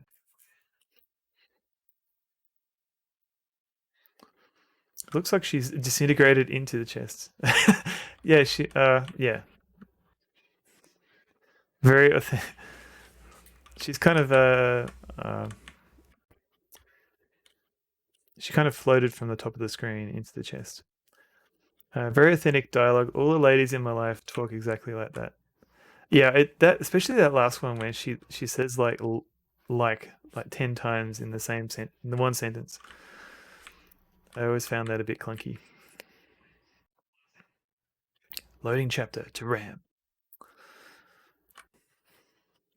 Let's speed up. Oh no, I forgot this guy. Ah. Okay. Take apple. Maddog takes the apple from the table and then looks around to see if anyone saw him. Oh, I love men who have 4 A's in their name and enjoy Sierra games and who have a name starting with C. Yeah, that sounds very authentic. A bit of satire creeping in. Look at shelf. Maddog browses through the many different books. He finds he cannot read the strange writings which fill the books. Maddog does notice that next to one of the books is a small metal lever. Maddog looks between the books and notices a small metal lever. So I wonder if this is like King's Quest 3. He feels bad about stealing an apple, but straight up kill a bunch of guys. Yeah, he's got weird ethics here. So I wonder if this lever is a King's Quest 3 reference, because spoiler alert, there's a lever in a bookshelf in King's Quest 3. Maddog can read. He just can't read magical writing. Caymond. So as Maddog pulls the lever, he hears a loud snap. Why are the books on that shelf like half your height? It's because they're magical books. But good question. The book suddenly begins to wobble and sway. The bookcase suddenly, dunk. Weighing the magnitude of this tragedy, the game has come to an abrupt end. Boo. Alright. And dead. I was thinking of doing like is anyone familiar with the adventure game Death Generator? Was it Foon? Did they do that? I can't remember. I was thinking of doing like a channel redemption where you might generate one of those and put it on the screen. Yeah, it is by Foon. They're cool. So people could generate like their own little death message and put it on screen. I don't know how popular that would be. I'd have to check if that's something I can embed or not. Same, I should forward those to you. Yeah, it's weird how MCC gets all the Cameron's mail. Look that chest. Nice use of the screen bean, by the way. MCC, now that I've colored in the hat, I'm kind of seeing them all have hats these days, as opposed to just having a nose. The chest sits against the west wall of the bedroom. Maddog wonders to himself what treasures might lie inside. All right. Open chest. Maddog fumbles with the latch for a moment, only to find that the chest is locked. Boo. Fortunately, we've got some keys. Unlock chest. Maddog searches through the keys and is surprised to find one that fits the lock. He quickly unlocks the chest and opens it. Nice. Look in chest. A large object wrapped in cloth lies inside the wooden chest. He's just 45% in a terrible rage. That would be, yeah. I should I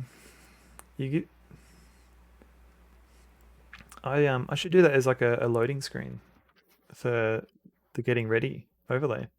Genuine question: do dudes ever get creepy weird DMs from non-bots? No, I have not got weird. I don't get weird DMs. I am aware of other lady streamers that have mentioned creepy DMs that they get from time to time. I'm sorry that you're also getting them, MZZ. I'm assuming that's the question related to that.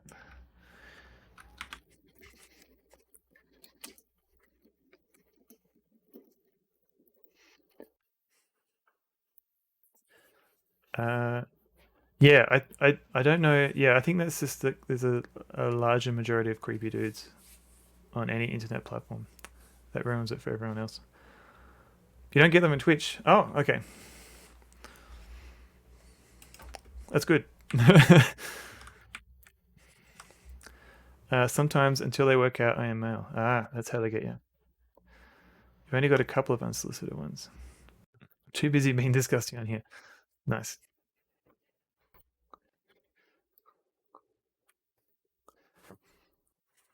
Oh, did I not? Oh, I didn't get the thing. Whoops. So take object.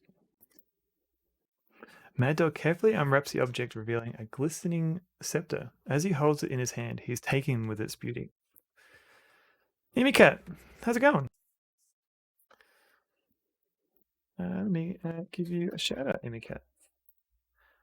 So Amicat, she's been doing a lot of retro streaming, and I believe she does it on original hardware most of the time. But give Amicat a follow if you're not already following.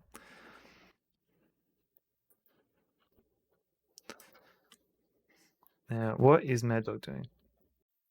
Can I? Well, okay, here we go.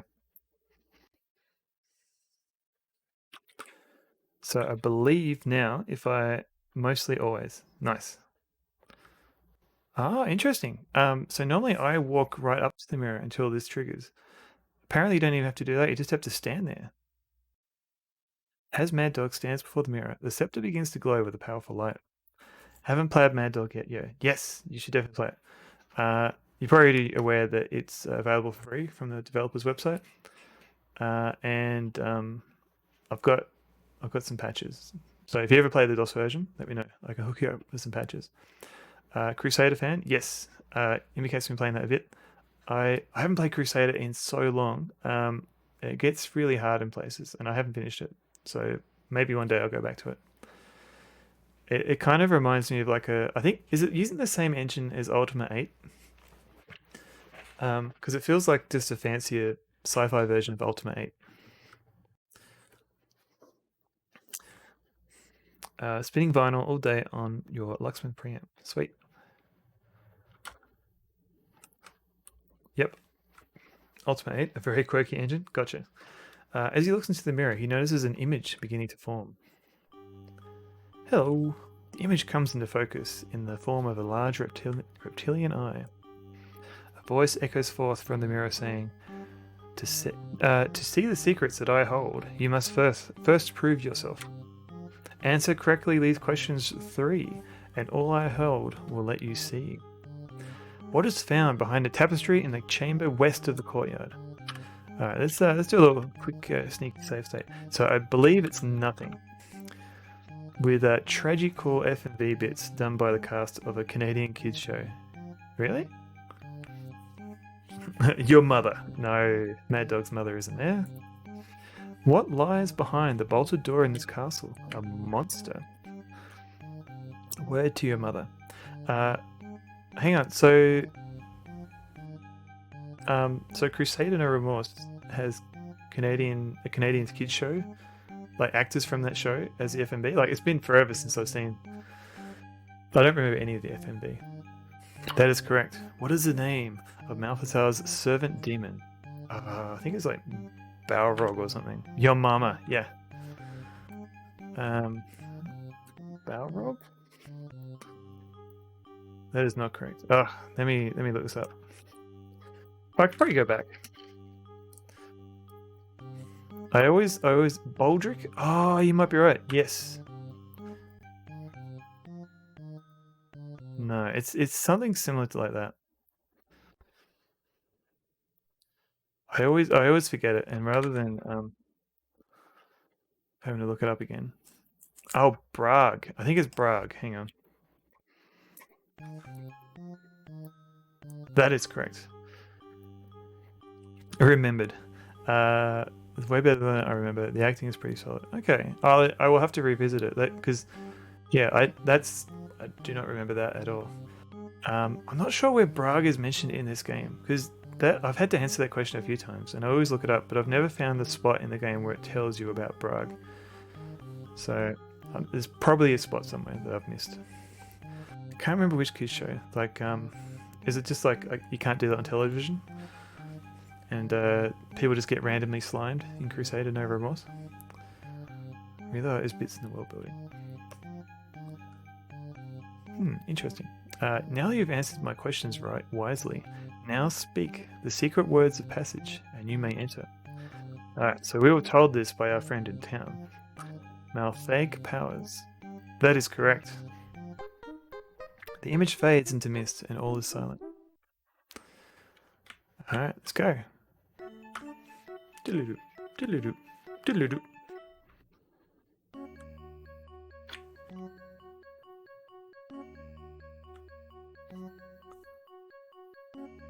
I don't know. I don't know if there's music in the DOS version in this room. I can't remember. So you might notice here, Alanis Morissette isn't in Crusader. That would be amazing if she was. Like, it's like how Clive Owen and what's his name? The guy, he speaks like this. He's in Privateer 2. Like they just got all these like massive like major names for all the acting for that game. They had Clive Owen and who else did they have? Christopher Walken and John Hurt. It would be ironic. She was in You Can't Do That. Yeah, but she wasn't in Crusader, which is the disappointing bit. So you might notice here, like this is the one screen in the game where the graphics actually leak into the status bar. So you can see little bits of star here twinkling, and it eats away into the bottom here as well. So you can kind of draw over it if you wanted to.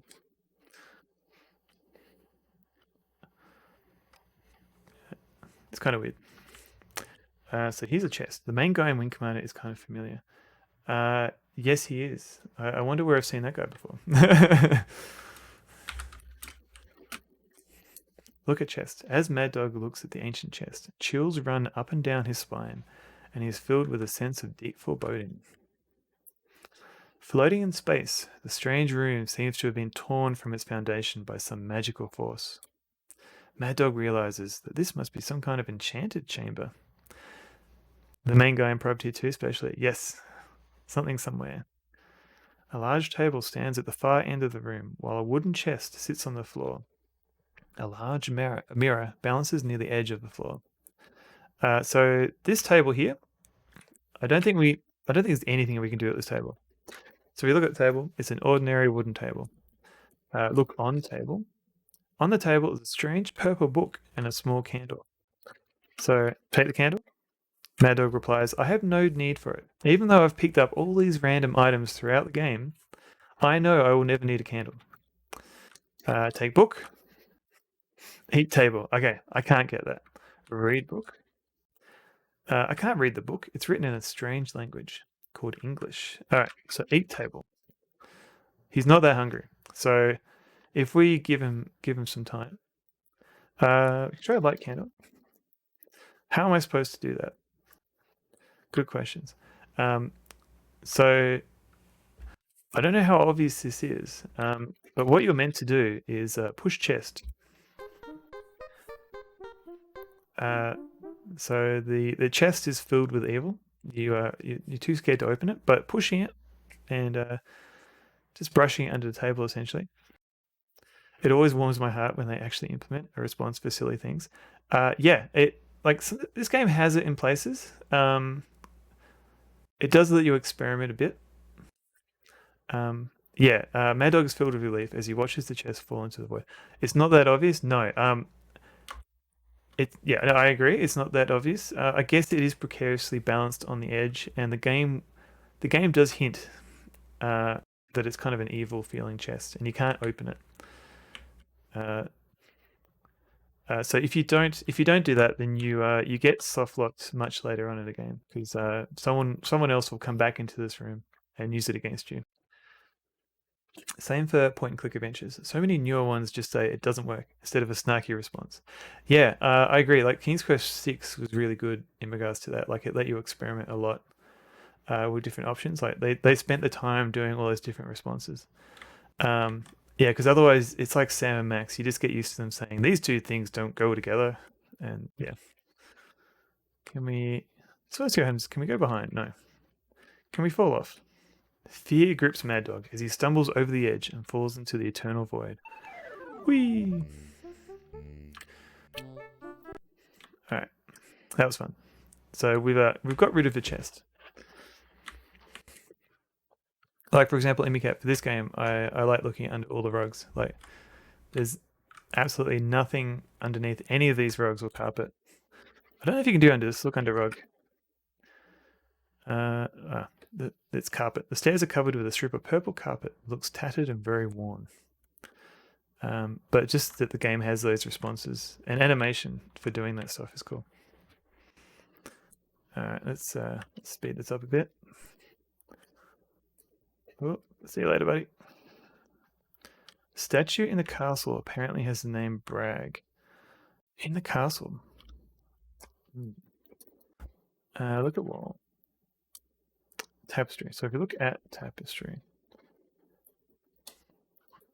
Look at tapestry.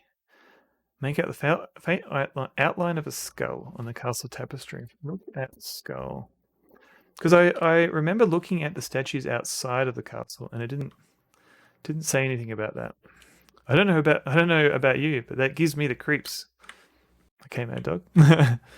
Quality point and click are hard to find. Yes. Like usually you have to make do with what you can get, what you can put up with.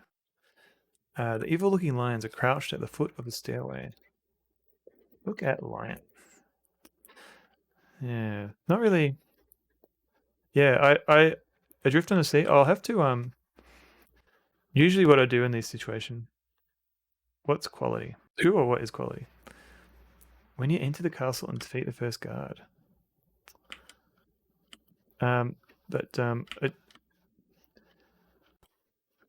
Usually what I do is try and grab all the text from the game and do a search for the term. Oh, these guys. Look at statue. Ah, there you go, Drift. Nice. Okay, the stone statues are wrought in the image of Bragg, a vile demon who serves Malthasar and those who worship him. There you go. All right, we learned something. Depends on what you're looking for too. I mean, yeah, I can put up with a little bit of jank. Nice find of driftness there. I don't think I actually bothered to look at that statue. So,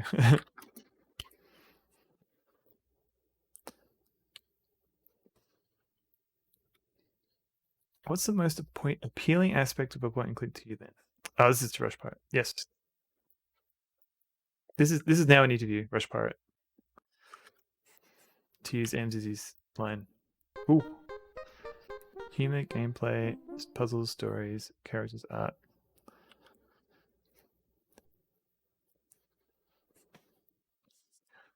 Open question. Ah, okay.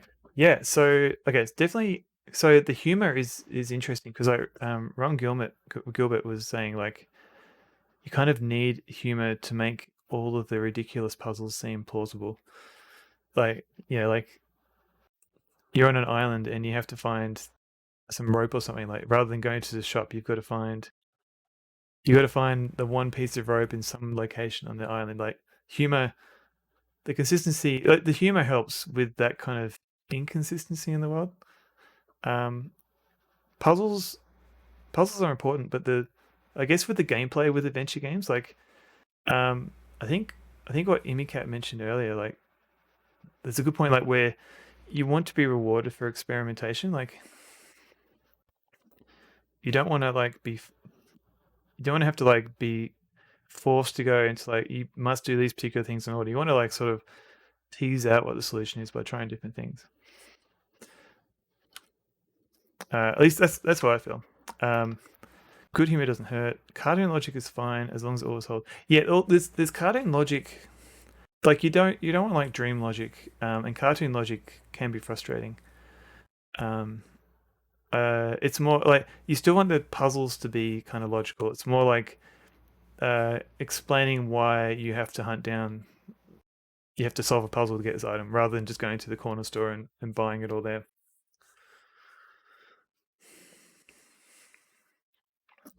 Yeah, so I have no mouth. That's pretty dark. I need to play that, all of that. I like some morbid stuff, but it needs to be balanced. Yeah. Um, yeah, because you kind of, I guess, yeah, I guess you want to have some moments of levity, or at least just to let up from the darkness a little bit. Moon Logic is my nickname for a soldier. Oh, I assume that's a term of endearment. Also, a soldier, thank you for following earlier today. If you're listening in, I feel like I can retire now that a soldier is following me. After carefully walking to the closed door, Maddog swings it wide open, eager to see what lies beyond it. So there's no way for us to go back. So like, hopefully there's something behind this door. I don't know, like putting a fake mustache on an ID and saying you shaved. Yeah, some of them would be funny. Hebel, bedtime for me. Have a good one. No worries. Good night, Hebel. Let me give you a sneaky shout out again. And thanks for hanging around.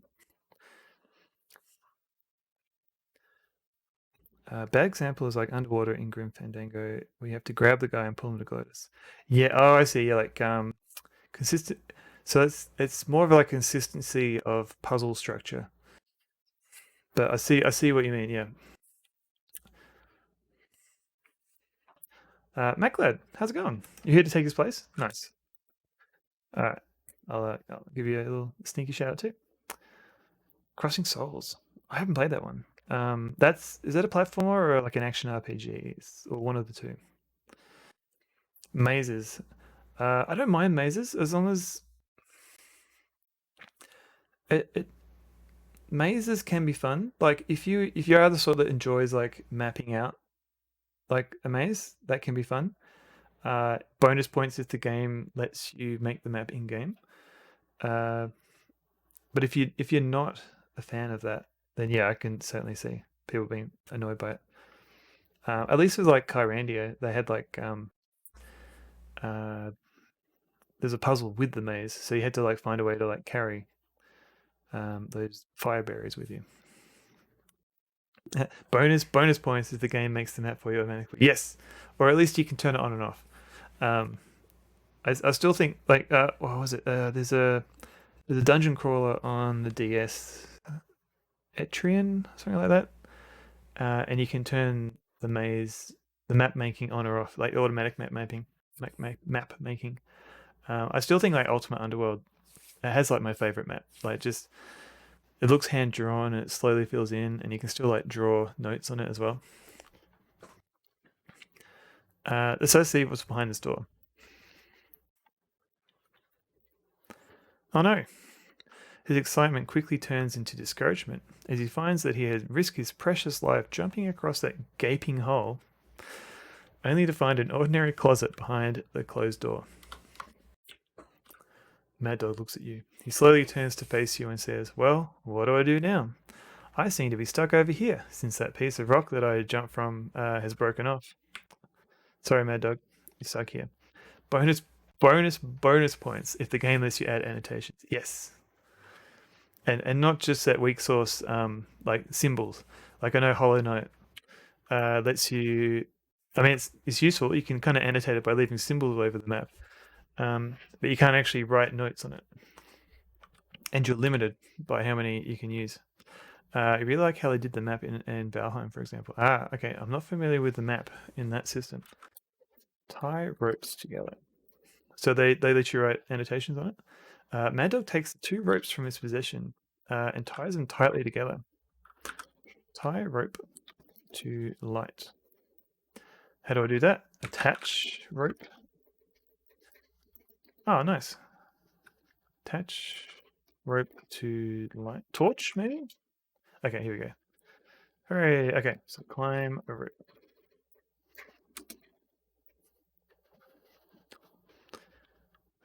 Whee!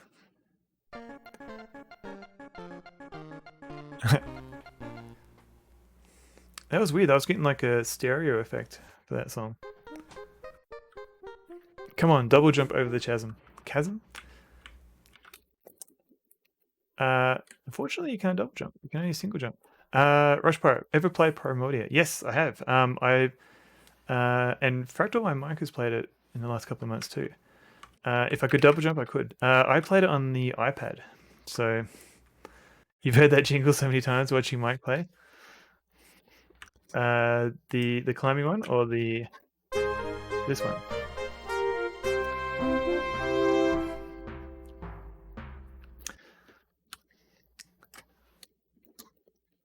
So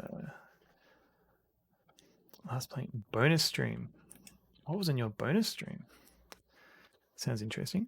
So here's one of the little touches that you can look under every rug in this game. It's completely pointless, but you can. Maddog lifts the edge of a rug, but finds nothing except the cold stone floor.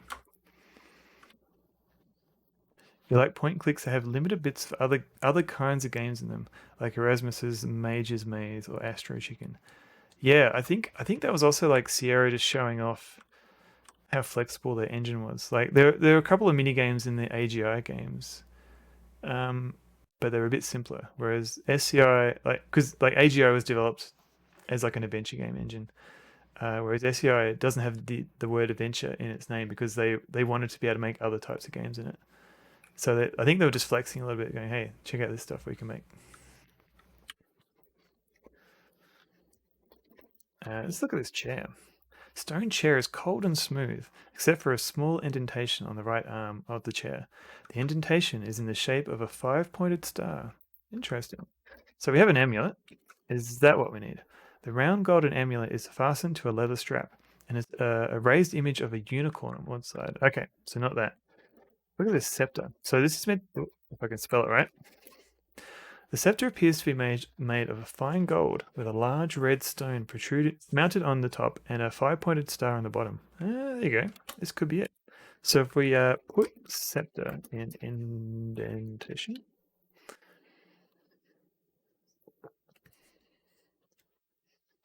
With extreme caution, Maddog sits in the throne. Maddog inserts the scepter into the throne and waits. The throne begins to rumble and shake violently as it slowly starts to lower into the depths of the earth, with Maddog still on it. I enjoyed the 2 FMV point and clicks I played, Toonstruck and Gabriel Knight 2. I've owned Toonstruck. I had the box of it like ages ago. But they're gone. They're gone now, and I never actually got around to playing it. So that's on my list. And Gabriel Knight 2, I've heard mixed things, but I do want to check it out. Consistency in world. Driftness, he says. Good example would be the whole sequence to get the hamster to power the future Chronodron in Day of the Tentacle. Freeze, thaw out, hamster still too cold, so put a sweater in the dryer for way too long so it shrinks and is toasty. Yeah, I mean that the thing I like about that puzzle is it tries to until that point, like you've just been giving items to each other via the toilet, and then you suddenly get to a point where, like, oh wait, I can't actually send a live thing through the toilet because they'll just drown, and you have to find an alternative way to send it over, or even just things like the spaghetti, where you send that through the toilet and it comes out all soaked. Like just kind of little touches that, yeah, it does feel consistent. Yeah. Do I ever have Maddog inspired dreams? I don't think I have. Which is disappointing. I want some Maddog dreams.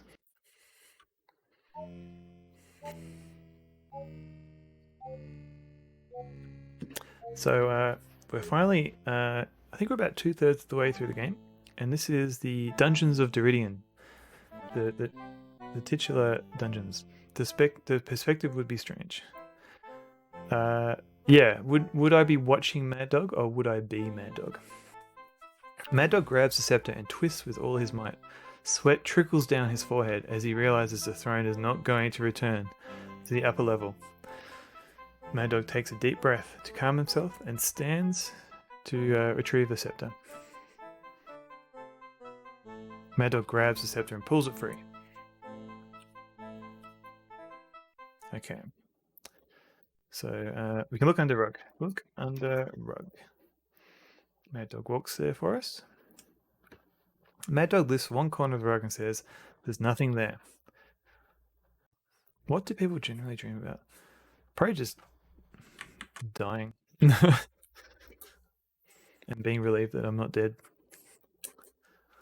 Look behind. Look at wall. Tapestry. There's just a blank wall behind the tapestry, so there's no animation there. I do appreciate that they animated looking under the rug, though. Is Maddog for you like Quest for Glory for me? Seminal and part of your personality? I don't know. It's mostly bad things. I don't know if it's part of my personality as such, but I've somehow found like a community of people that are kind of vaguely interested in Maddog, or maybe they're just humoring me.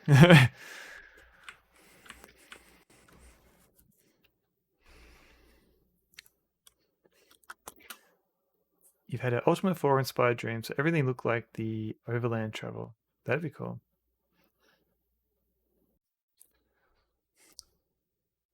Oh no, yeah, yeah, Imicat. Yeah, I'm also sorry that you're having bad dreams. You kind of added that kind of lull at the end, so I wasn't sure if how serious I should take that comment. But yeah, sucks that you're having bad dreams. Sorry about that.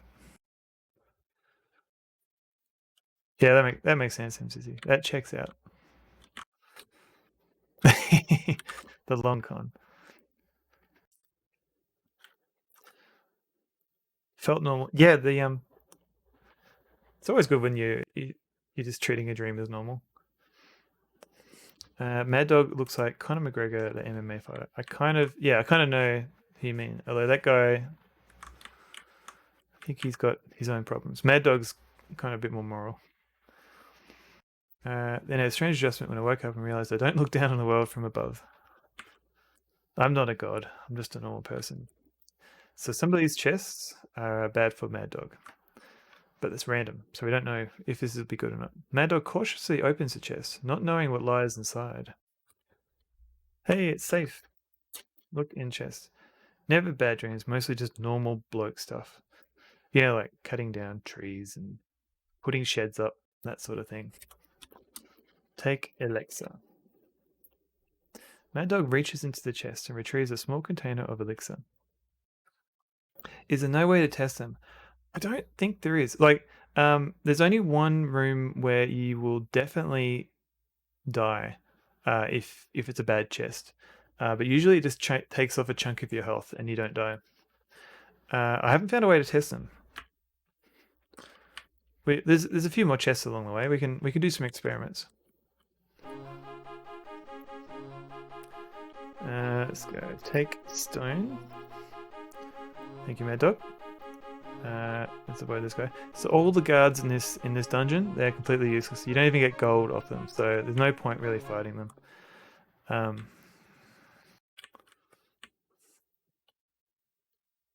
And there's another rock. So we're collecting these rocks. Not a bloke. We'll have to infer. Yep, fair enough.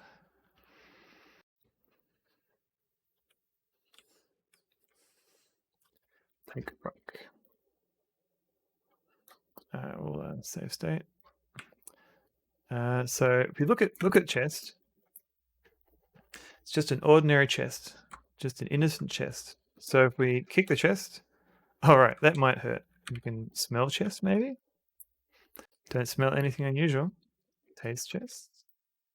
He's not that hungry. Push chest.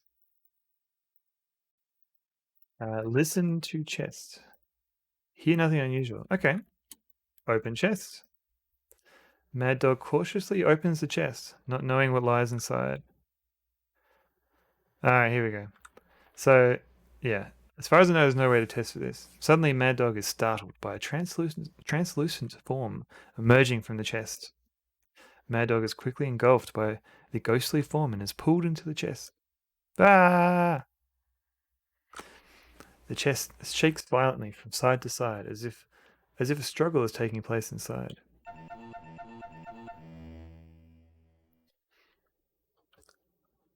And you can see a little bit of health going down here.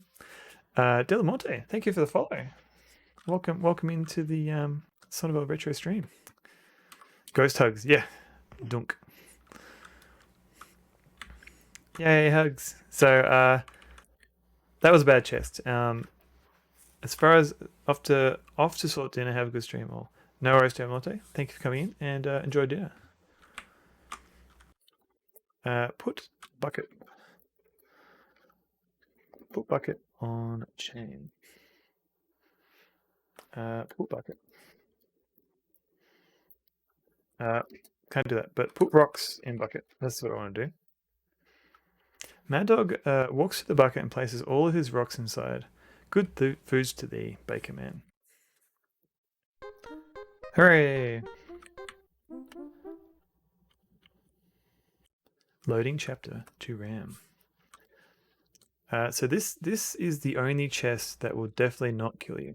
And indeed, we do need this chest. Open chest. Look in chest. Maddog responds, there is a container inside. Take the container. Maddog reaches into the chest, retrieving the dust-covered vial.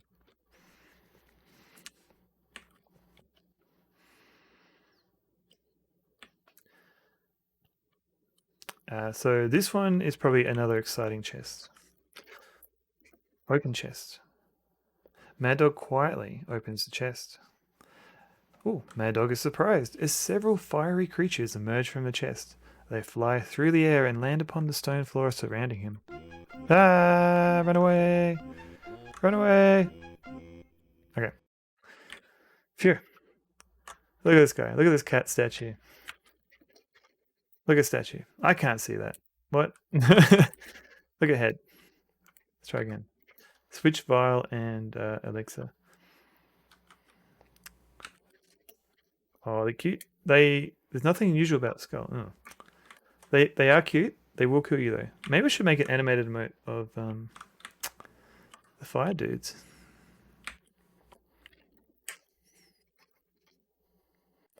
They can't do doorways? No. They do. Alright, next time I see a fire dude, oh, as a cat, I approve. Fair enough. Switch file and elixir. Do you mean like an Indiana Jones type situation?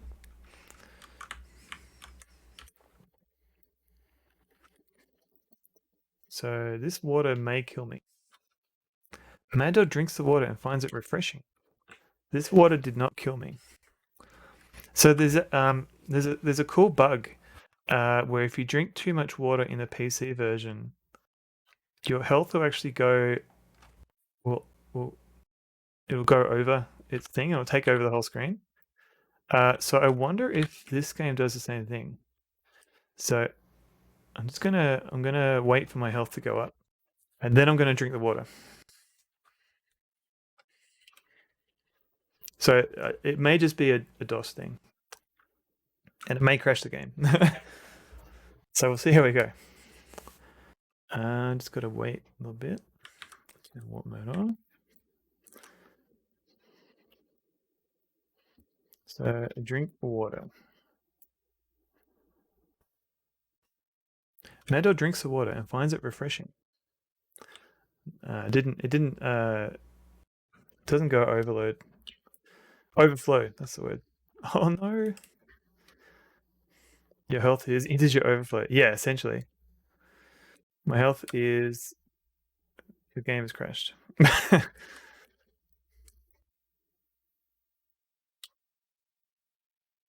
Oh no.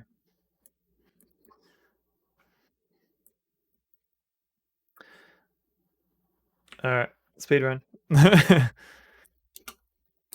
Tie ropes together. Can you catch me in your magic lamp? That's a good idea. I do like how you're trying to solve things like via Quest of Glory, but no, unfortunately not. Tie rope to torch. Climb. Corrupt is it? I'm not sure if it's a Maddog thing or if it's the way I'm using save states.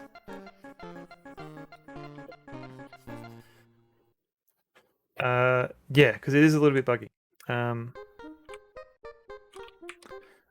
I wonder if it's because I'm using like a RAM disk.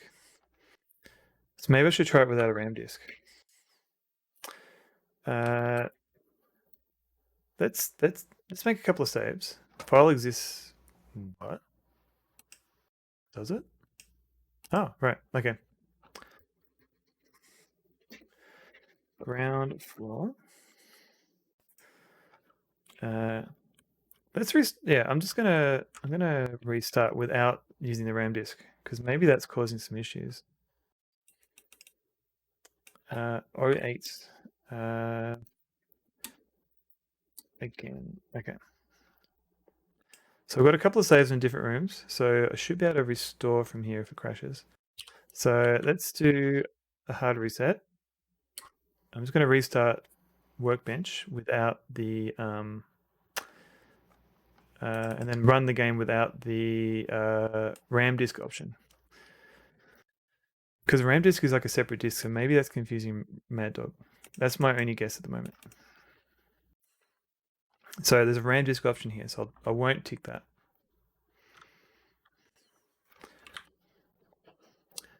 There's my Amiga hacking. It's not really. It's more like just it's like hacking. Sorrupted caves. That almost makes like a nice game. You could name it RPG after that. Is this your first time? Of course not. Alright. Yeah. Type 3. Don't mind if I do. That is correct. Type N. Okay. That is correct. Type Elven. Done. Remember these words. Okay. Cool. So this is if you try and restart the game. So a speedrun strat is to restart the game once you get to this point, and you can control Maddog a bit faster. But if I tried it here, and the game actually, cool wizard brother. Yeah, he's cool. He will. I don't think he doesn't. So technically, that wizard is the voice of the narrator for the whole game. So you've got to be careful with what voice you pick for the wizard because you essentially are using that voice for the whole game. All right, restore game. Let's try this one. Restore. All right, seems fine. All right, so we're playing the game, still playing the game, but now we're playing it. We're playing it without RAM disk. So hopefully, because I think RAM disk is like a separate file system, so hopefully the save states work.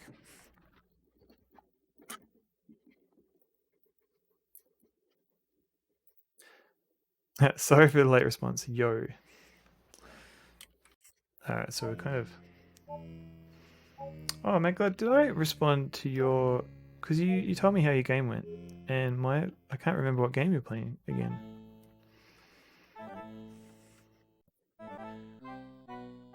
Crossing Swords. Yes, right. And you said action RPG ish.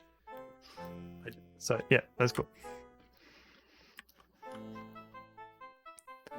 All right, speedrun. Just do another quick save. Can't rely on save states. Dungeons. Okay, so if we crash again, at least we can save from here.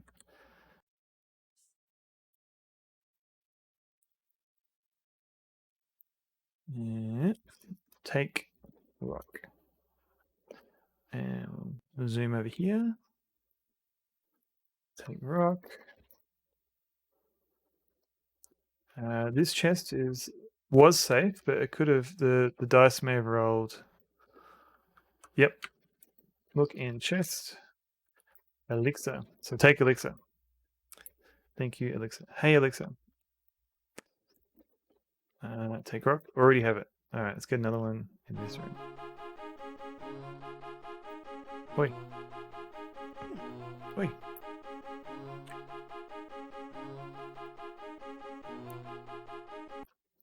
Ah. Take rock. Take rock.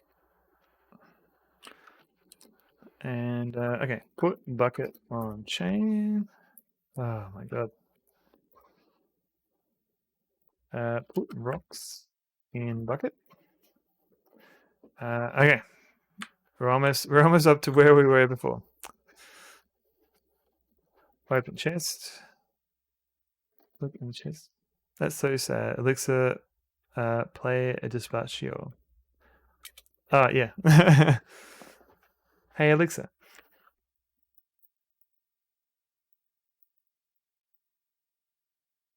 Okay, we're almost back to where we were. That chest was bad. Oh, okay. Yep, we can check out the Flame Bros.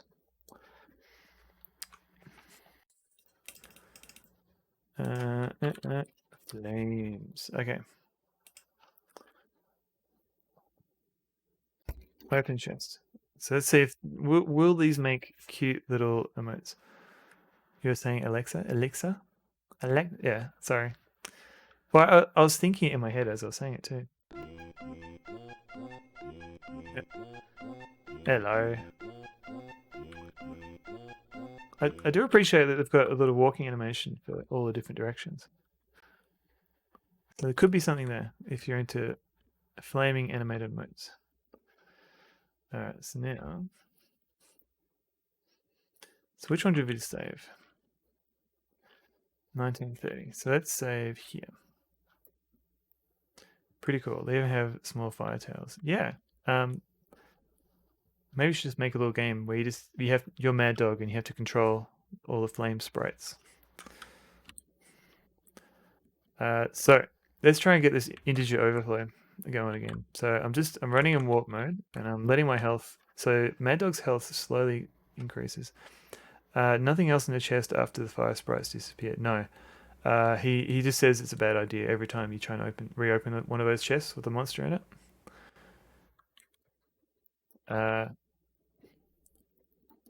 Drink water. Maddog drinks the water and finds it refreshing. Yeah, I can't quite seem to trigger the overflow in this game. Ah, no. Run away. So again, we don't have to kill any of these dudes.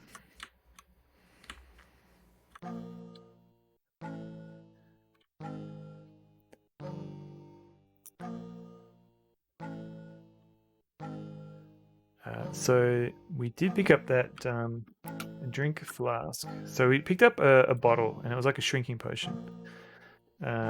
What's going on here? No, shrinking tonic. So a drink tonic. Maddog, without wasting time, quickly swallows the contents of the vial. His skin begins to tighten as pain fills his entire body. As the large spiked ceiling presses its way towards Maddog, he struggles to find an escape. Within seconds, Maddog is reduced to just inches. Ah, tiny Maddog.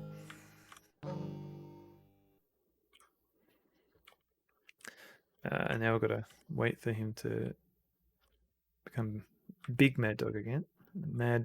Strange feeling comes over Maddog as he begins to grow. Maddog feels a strange pulling sensation.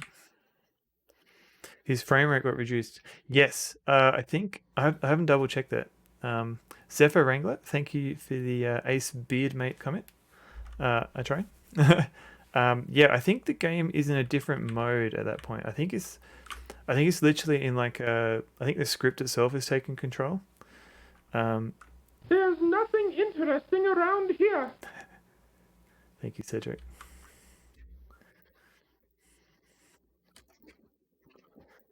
Open Cedric. No. Open chest.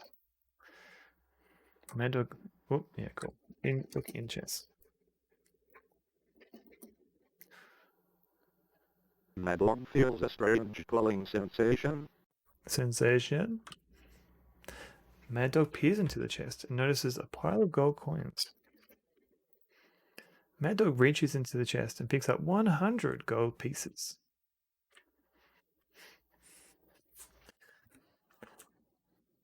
Yeah, the frame rate is reduced because I think rather than doing the normal game loop, it's iterating through the script. And I think the script is like manually updating the screen. I have to double check that. There's a couple of places where it does that. I think because it has to animate like that huge the spikes from the screen going down. I think it does some weirdness there. Galu, thank you very much for the follow. Hope you enjoy these Maddog streams. Let's do a quick save. Nothing at all. Zephyr Wrangler, also thank you for coming in, complimenting my beard and then giving me a follow. Much appreciated. So yeah, we're just playing some Maddog here. I do find the joystick controls a little bit easier here because Maddog will only move when you're holding a direction down. So it's not like the keyboard where you've got to like tap once and then tap again to stop. So that was a bit easier. But for context, so if you thought maybe I was being a bit careful there, so if you walk on any of these stones, as Maddog steps onto one of the smooth stone, did you check out the Amiga Mini? Funny you should mention that.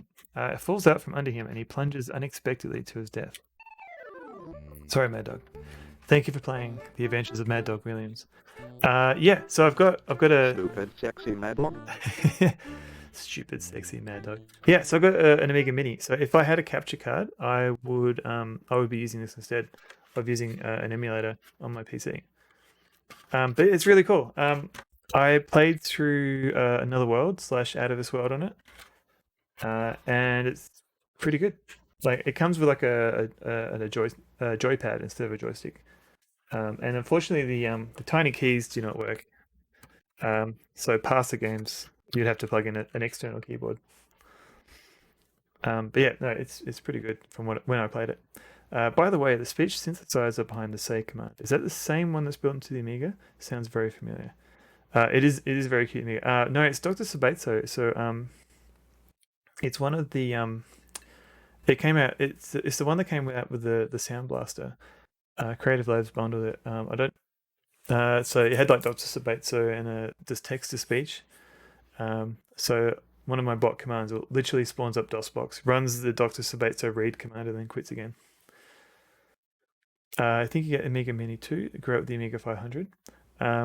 Yeah, I unfortunately the Amiga was always like in my periphery. Like I grew up with like a PC.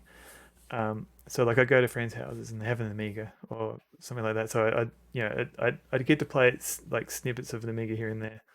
But yeah, I never got to. Yeah, it wasn't until later when I could emulate the Amiga that I played more of the games. A working keyboard version, like the 364, that would be amazing. I think unfortunately, like it is quite big. Like so, this is the mini one. So having a full keyboard, like that's a lot to ship. But it would be cool, or maybe just like you could buy like an expansion case, so you have your Amiga Mini inside a larger Amiga case. Hello, Mosimus. My name is Dr. Spatzel. Say whatever is in your mind freely. Our conversation will be kept in strict confidence. Memory contents will be wiped off after you leave, so tell me about your problems. Yes, Mousemus, please tell us your problems. You want to do something similar ages ago, but never got around to it.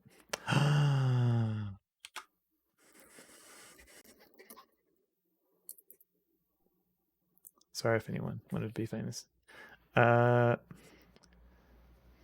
First time ever had speech. Speech is built into Workbench.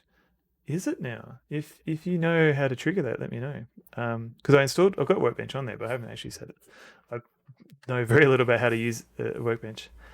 600 is the best model because it's just much smaller. Okay. I will have to look that up. Oh wow, it is a little bit. It's like just a slightly taller keyboard. I'm from Finland. Commodore computers were a big thing here in the 90s. My granddad had like a Commodore 64, so I remember playing around on that when I visited. And yeah, like in Australia, there are plenty of people with Commodore Amigas. It's just I missed out, unfortunately. You know, Gene Bender, yeah.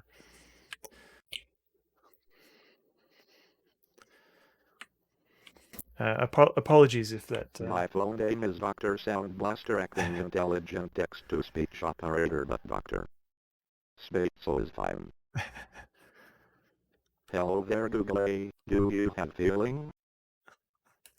Can you throw me a feeling, Google AI? So the way the read command works is that every new line is counted as it adds a pause. So I have a Python script that adds like a new line after every full stop, but I need to fix it so Doctor Dot My doesn't. name is Mr. Bruntu. You can call me Mr. Bruntu. Bruntu. Yeah. So if you do like Doctor Sabate, so there's a pause after Doctor, but I need to fix that so it doesn't add a new line. I wanted to do it on real hardware using an IBM speech synthesizer card, but I couldn't find one anywhere.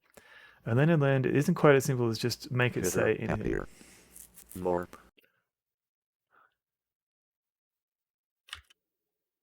Did you kill my DOS box?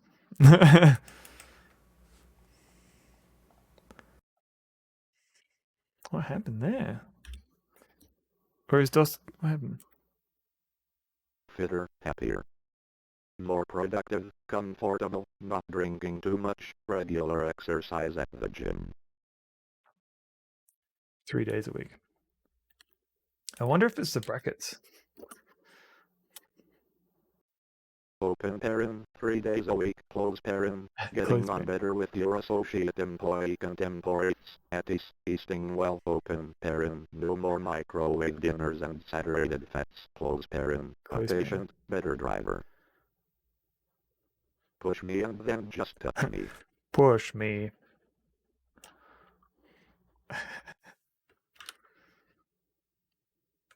Can I borrow a feeling? Could you send me a jar of love?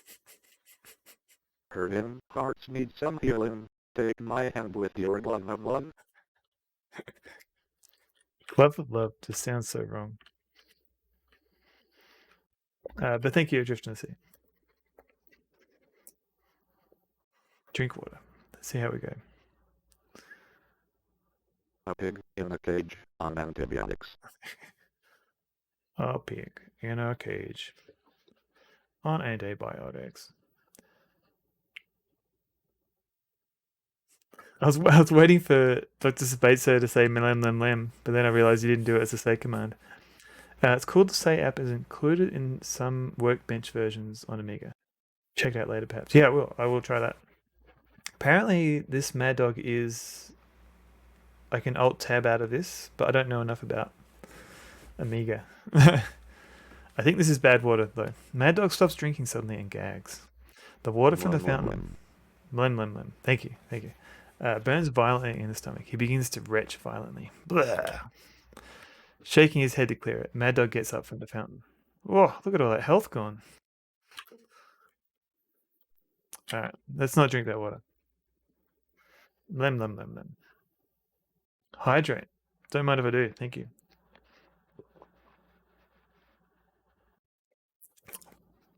Oh, so MZZ, for your benefit, I don't know if you can see this, but there's a straw in this bottle. So I'm drinking from the bottom here. I don't have to tip this bottle. Alt tab is pulling the screen down from the top edge.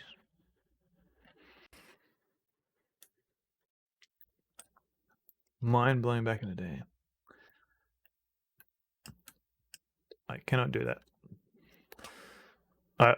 But again, I don't know. I need to explain. I know very little. I just know the bare minimum on the Amiga. Who is this dude?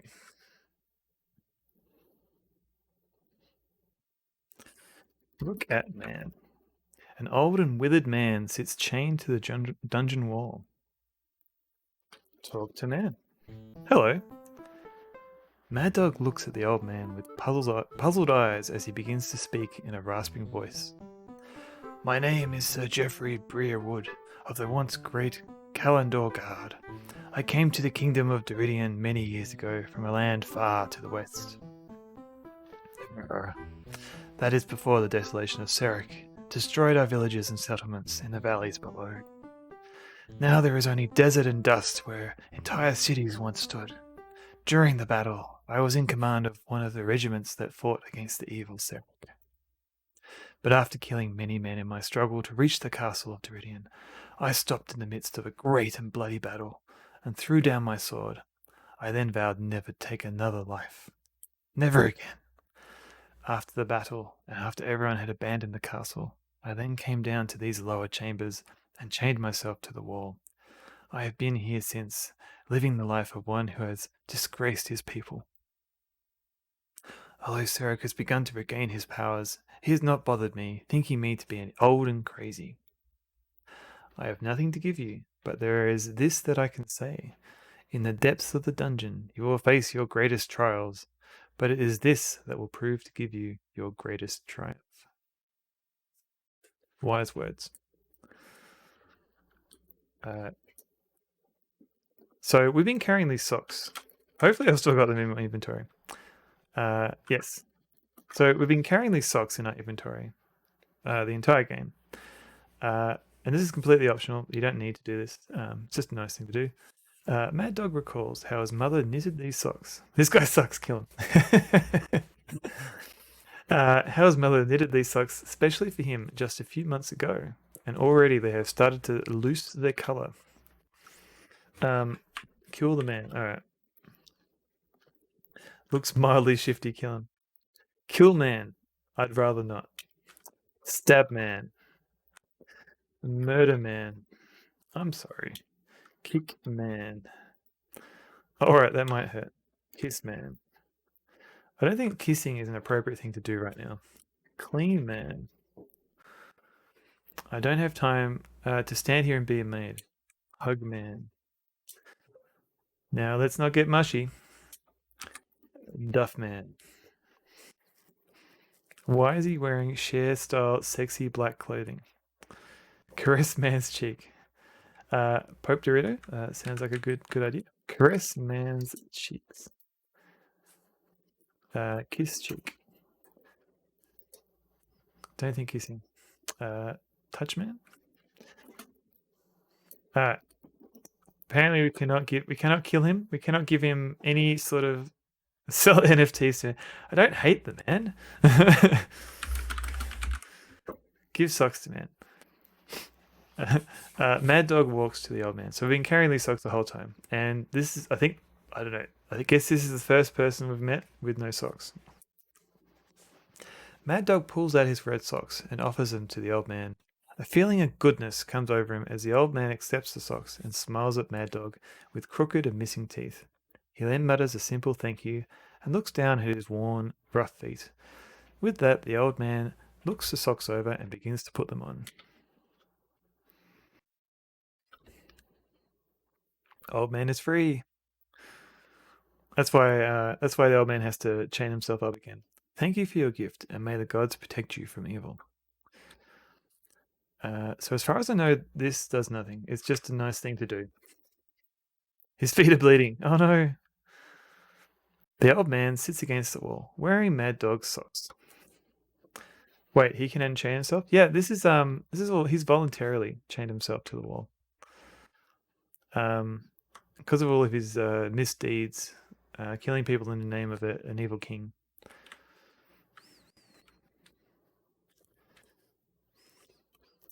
So let's explore this grate. I'm sure this grate is fine. Oh no! This guy sucks. Maddog is pulled to his death by a man-eating vine after wandering too near the grate. Yeah, that grate sucks.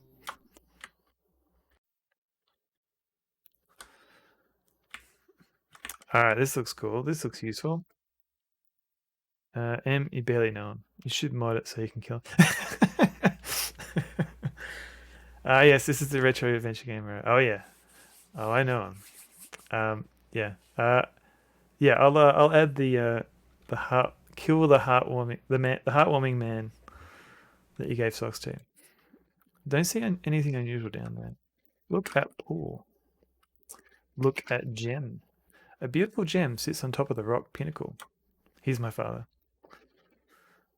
Sock Sizzy. I'm not carrying to carry any of these stones around with me all day. I don't need them. Okay. Take gem. I'm not close enough. Dame and Zizzy Breerwood. It's a nice digitized splashing effect. So I needed that gem, so I'm soft locked until I can restore. Whoop. A strong current hurls Maddog out into the huge underwater cavern. Still dizzy from all the churning and spinning, he realizes that he's once again found himself in another very dangerous situation, drifting slowly downward into the home of a hungry-looking creature. So if I don't do anything... Oh! Thank you for playing The Adventures of Maddog Williams. The Garg is dancing. I have found the issue, the socks make a pair. Kappa. Thanks, Adrift on the Sea. Love the red face. Yeah, I think at least on the DOS version, once you, I think it still does a palette cycle. I can't remember. Since the game has ended, like I remember in the DOS version, yeah, he still animates out even after he's dead, and he starts going purple, which I think is a nice touch that it still does something. I mean, rip Maddog. Oh yeah, MZ, do you remember how the Garg was like freezing like after a while? I wonder if maybe it was just the GIF, because it has like a counter. So I wonder if I didn't have it set to like 65,000, and so it was just literally just stopping after like 100 iterations or something. Cute Chinkupus. Of course, now I'm going to have to Google Chinkupus.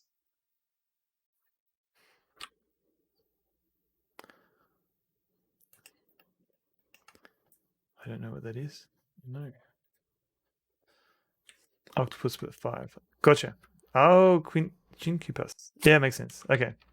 I'm an idiot. Thank you.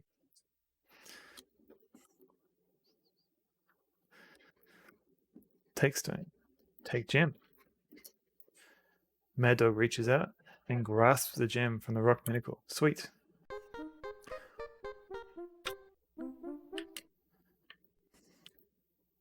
Whee.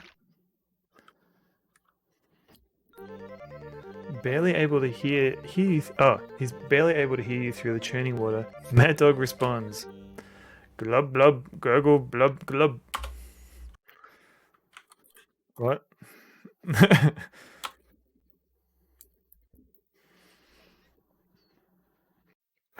Gurgle blub, gurgle blub, glug, says Maddog, as a swift moving current continues to spin him round and round the underwater chamber.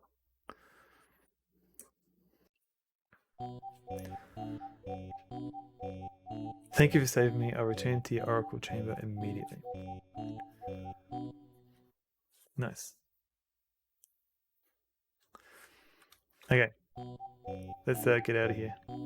So I can still drown. Like, that's literally the puzzle. Just realize that you can swim.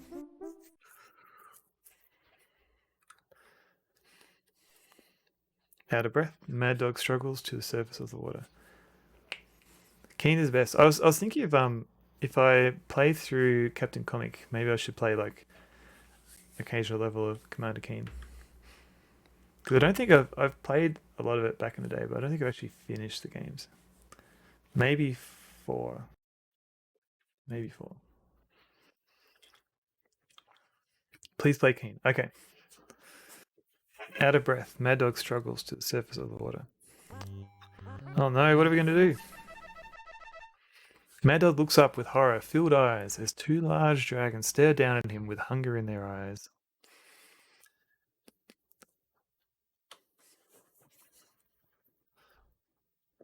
Brah. After jumping out of the small pool of water, Maddog looks up at the large winged creatures and says with a smile on his face, I knew they were just statues. I'm kind of not watching all of Maddog. Nice jacuzzi. Cameron, that's okay. You don't have to watch all of Maddog. I mean, there are plenty of good streamers out there. I do not hold it against you if you've got... Yeah, you want to stream a first place on her. That would be amazing. Okay, yep, you should do that too.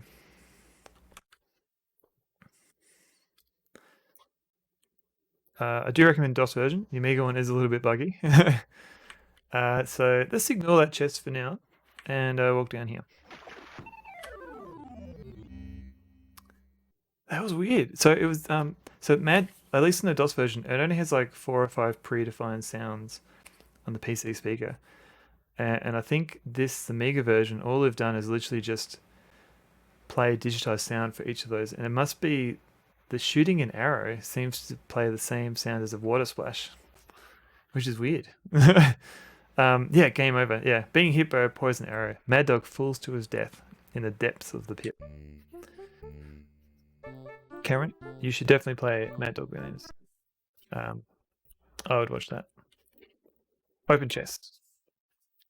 Look in chest. Looking inside the chest, Maddog exclaims, "There's a suit of armor inside there."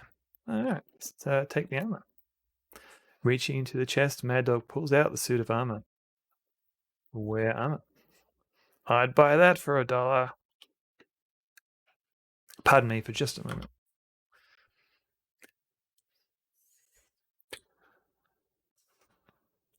$996,000 Maddogs left in TC. Yeah, there's no guarantee that that cost won't go up a little bit more. He's no longer sleeveless. So let's give this a save. What are we up to? We're up to 12. Okay. Armor. And so one thing the DOS version did is if you restore a game, if you kept the socks, could you wear them now? No, I believe, as far as I know, you can't use the socks anywhere other than in that location. So if you restore the game, cancel. In the DOS version, after you've 42. Okay. After you've got the armor, like sometimes the graphics won't update. Like restoring the game doesn't restore all the sprites for the game for the character.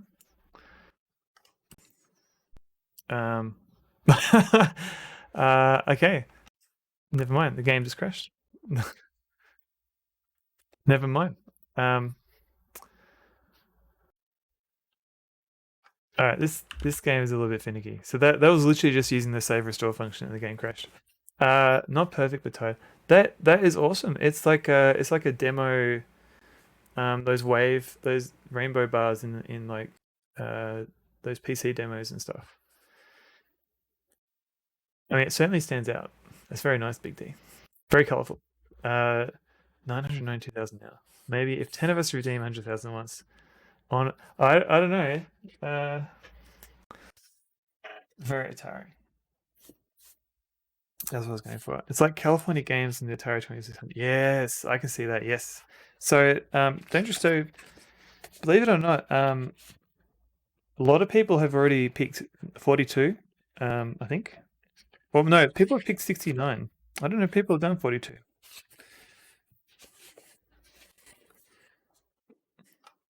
So this is the big old Sonneville view. But this is it's part of an interview with Ron Gilbert. If I can show it here. You've picked 69, 420, and now 42. Okay. You choose 42. All right, let's do 42. So I won't read the whole interview, but I'll read the summary for it. I don't know how MZZ does this. She seems to like put her head here and then somehow reads it. It's amazing. It's a good skill. Good skill to have. Ron Gilbert, one of the most influential figures ever to work in the point-and-click genre. Ron Gilbert began his career in 1983 while still a student and joined Lucasfilm around the same time. With Gary Winnick, he created the seminal Maniac Mansion, would also work on the first 2 Monkey Island games. Still regarded as genre classics to this very day, he departed the company to found Humongous Entertainment in 1992, and since then has held positions at Hothead Games, Telltale Games, and Double Fine Productions, the latter of which was founded by fellow LucasArts alumni Tim Schafer.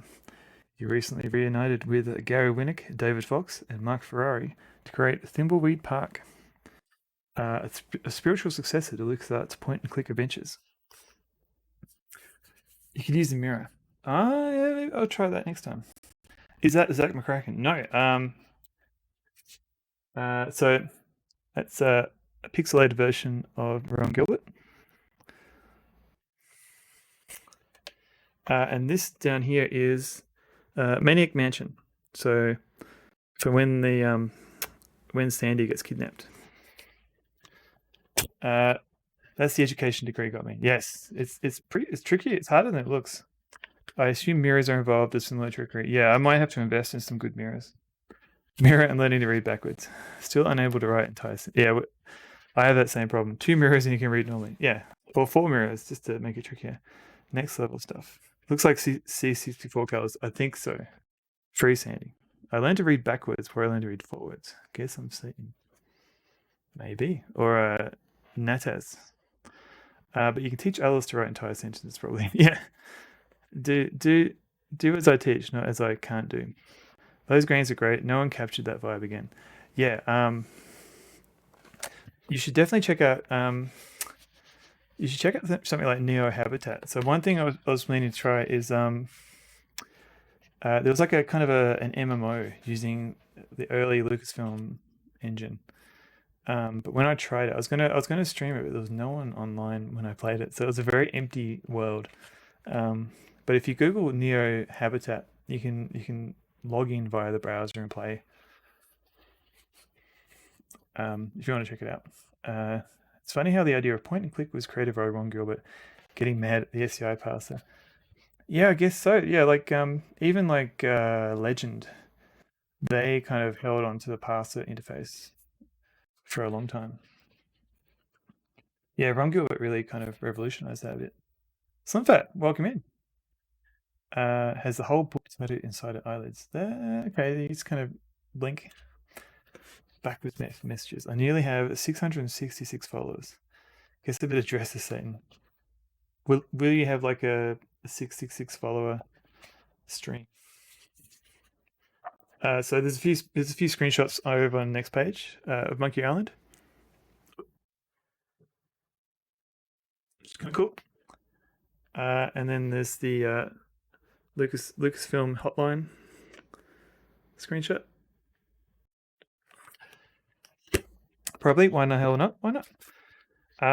Anyway, thanks for the point and click redemption, Dangerous Steve.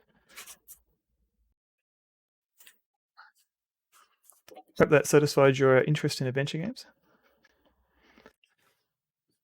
I feel like someone would have taken the genre in that direction sooner or later.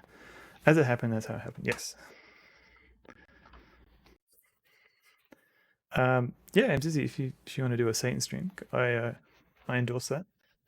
Slim Fat is a very good book, and you can purchase it. You can purchase it today if you wanted to. No, you can't purchase it from there. But that's the original site. There is going to be like a new print coming soon, and they're going to add like an extra 30 or 40 pages. But you might be able to get it like from a local book distributor. I have an album called Slim Cheese. I feel like, what's going on here? Writing a lot of rock songs lately. What? What's going on? Some fat, some cheese. There is the game The Cave that is similar. Yes, that was also by Ron Gilbert, wasn't it? But it was more of like a platformer, puzzle platformer than an adventure game, I think. Which is kind of modern. Did you like The Cave? It was pretty good. Like the nice thing I liked about The Cave is it was co-op. So it was like a yeah, like if you were if you wanted to I don't know if you can do it. You can I think it's like couch co-op. But yeah, you can actually like solve puzzles cooperatively, which is good.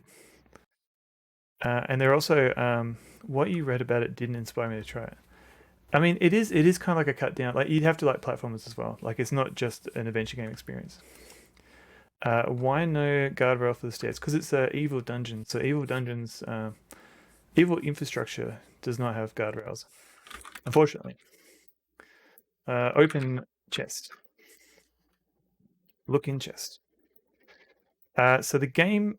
So in the PC version, if you change into armor and then restore to an area where you're not wearing armor, like at least in the DOS version, you kind of you're wearing your palette is changed, Evil OHSA? Yes.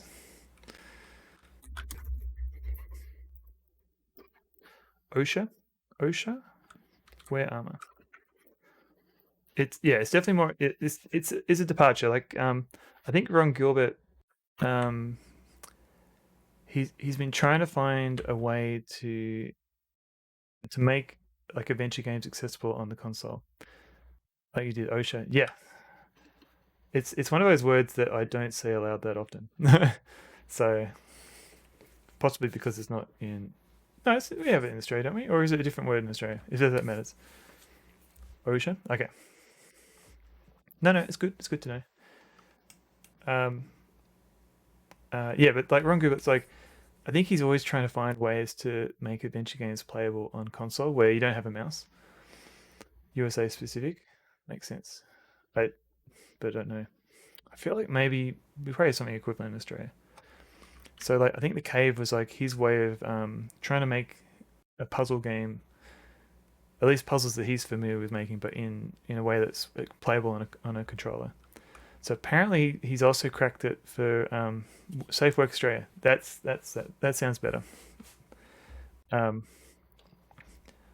Apparently he's cracked the interface for the new Monkey Island game. He reckons it's playable on mouse and controller. So, phew, that was too close for comfort. I'm sure glad I put on this armor. So I'm kind of interested to see how how the Return to Monkey Island's interface works on mouse, controller, and touch interface, because they're all like you can kind of make a game that works on all of them, but it always feels like one of them is like it's not the ideal way to play. Cannot come soon enough. I agree, Maximus. Hopefully this year, hopefully the reason why they've announced everything is because it's going to come out as a surprise in the next couple of months. I like to think our government crap has currency around the world. Yeah. I'm sorry, USA. Oh no. So this is everyone's favorite screen coming up. Normality. Have I played? No. It's on my list to try out. What was the one I think of? Is Normality using the same engine as Realms of the Haunting?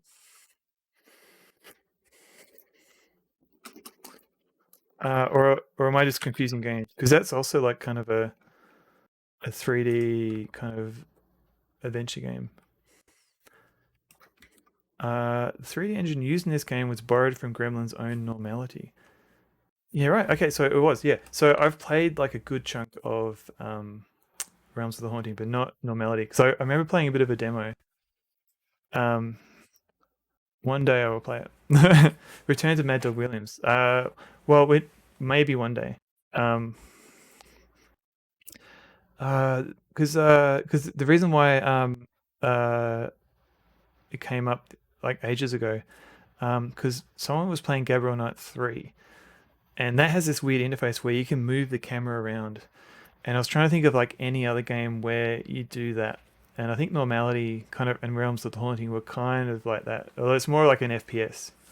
But there aren't many games where you adjust the camera too much. So that was the closest we could think of. But yeah, I should definitely try Normality because it's very colourful. Return to Maddog Williams. Yes, I should play. There will be a sequel one day. They're always threatening to be working on it. So this room sucks because you can only jump left, right, up, down. You can't do diagonally. Like if you could jump diagonally, this room would be a lot easier. So let's do a little of save state scummery.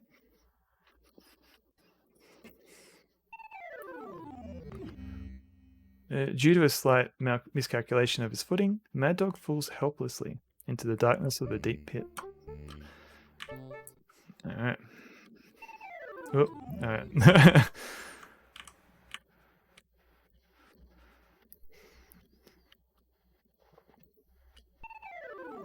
Everyone loves jumping puzzles. Exactly.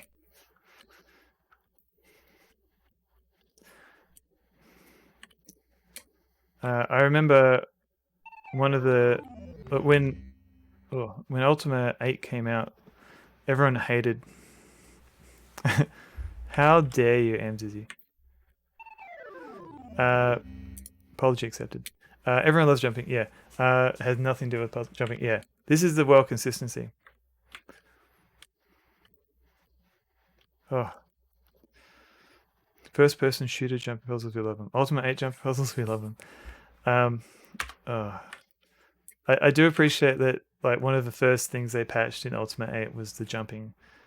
Like, it was literally, I think, in the original Ultimate 8, like, you had, like short jump, medium jump, long jump, and you had to, like, judge how far you had to go and use one of those types of jumps. And, like, there were puzzles like this, like, literally, where you had to jump from rock to rock, and if you fell in the water, you died.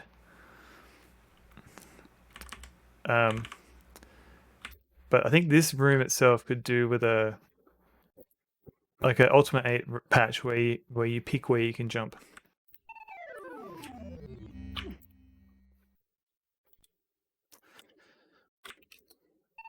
Oh. Ever since the days of Frogger, man has loved his jumping puzzles. That's true. I have not played Guild Wars 2. How were those jumping puzzles different? You know what's weird about OHS is that no one follows it now. We have big monitors. Everyone is craning their necks up. How do you adjust your screen? Because because usually I adjust my screen so that I'm looking directly at the top of my screen. So if anything, like I'm not looking up. I'm just looking straight ahead or down a little bit. They shouldn't be doing that. So maybe they should have OHS. Real life analogy is so unrealistic. Yes. Falling. Yes, I love the falling. Like especially if you hit a wall. So watch. So if I hit that wall, like I actually bounce off. Maddog actually bounces off the wall. Slapnut the DJ. How do you deal with the fear of speed bumps? You slowly get over it. Very true. Very true. Thank you, Slapnut the DJ, for that joke. You have a 27-inch almost on the table. On the table. What's how are you, Slapnut? How do you find your collection of jokes? So I'm slightly looking slightly down. Gotcha. Guild Wars 2, you would climb crazy things into the sky. I think what made them work was 1, they're absurd. 2, the punishment for falling was to climb again. Okay. Sound weird punishment. 3, MMO movement can be pretty good, so less obnoxious. 4, they were optional. Okay. Optional, that's the way to go. Doing well. Slap never reveals his secrets. Gotcha, Slap. That's fair. You lost nothing but your time. Yeah. This is a bit more pain. Yeah, you've got to be a bit more careful with your jumping here. Ah, here we go.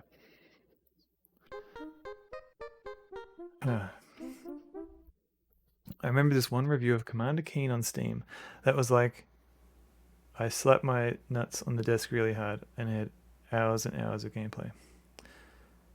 What? Oh, so the review was literally that sentence. Gotcha. I was like, that. I don't remember that. Boom, boom, boom. Thank you, Cameron. Because I was like, I don't remember that type of gameplay in Commander Keen. But it has been a while since I played it. I don't really like content-free Steam reviews. Yeah, same. I mean, I'm glad that Steam lets you mark them as humorous, so at least you can ignore them. Maddog peers into the chest and notices a pile of gold coins. That has to be the first ever game listed on Steam. Commander Keen?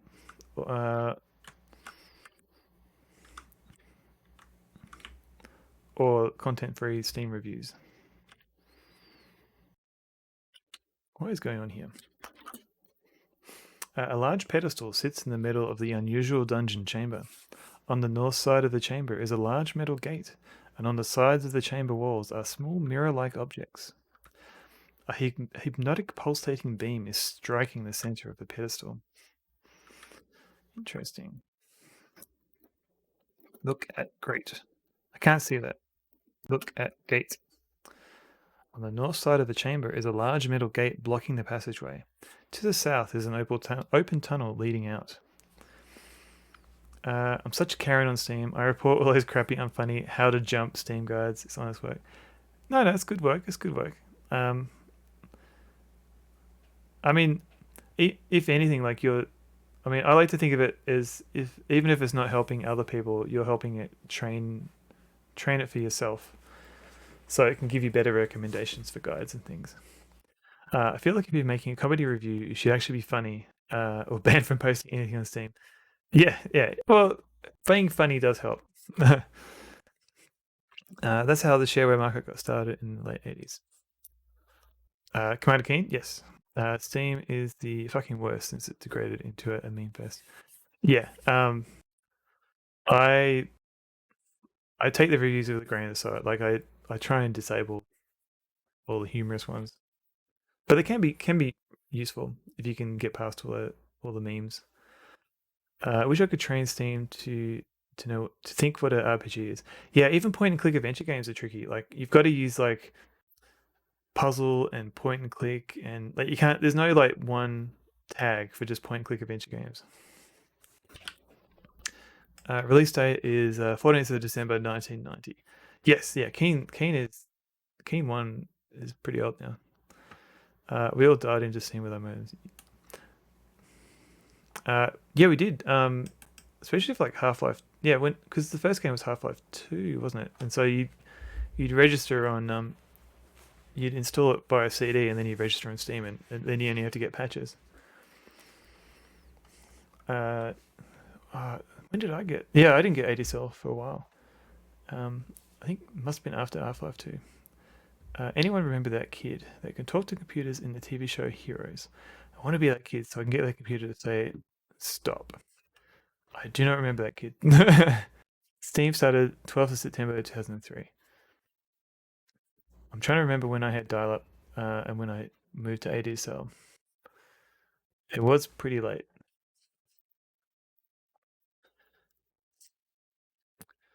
You love that show? The first season of Heroes is good. I don't remember anything after that. I think I gave up.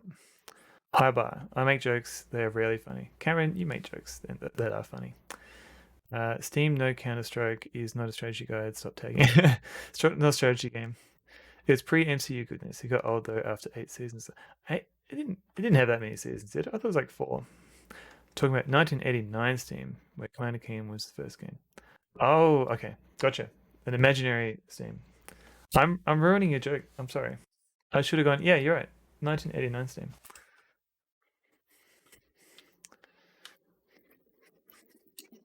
Look at beam. Small beam of light emanates from a small hole in the ceiling. It's funnier now you've explained it. Positioned high on the chamber walls, the small mirror-like objects glint with the light of the torches. Look at pedestal. Pedestal sits in the center of the chamber. It was like 4, felt like an 8. Oh, gotcha. Yeah, legally changing my name to Emanates.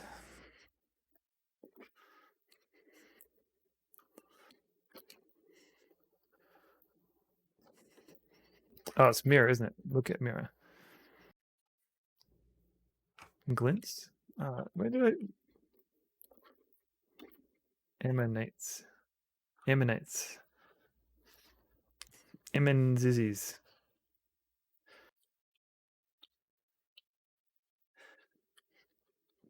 Remembering the weird tonal shift between season 1 and 2 of Heroes. It was weirdly inconsistent. Yeah, I think that's like season 1 was a good contained season. Like it. I mean, I know they kind of. It still ended on a cliffhanger, but it did feel kind of They didn't have to keep making more. Did they do a 5th way later? I think you're right. But no one watched it. Put gem in bean. Put gem on a pedestal. Starts googling. I think we did the right thing. Season 2 felt, damn, what do we do now? Yeah. Stop when you find an erotic novel orphan. Step back a bit. Yeah, I think there was like some people were too powerful and they stepped back on their powers a little bit. Open chest. What's going on here? Quietly opens the chest. Startled by a translucent form emerging from the chest. Maddog is quickly engulfed by the ghostly form and pulled into the chest. Ah! The chest shakes violently from side to side, as if a struggle is taking place inside.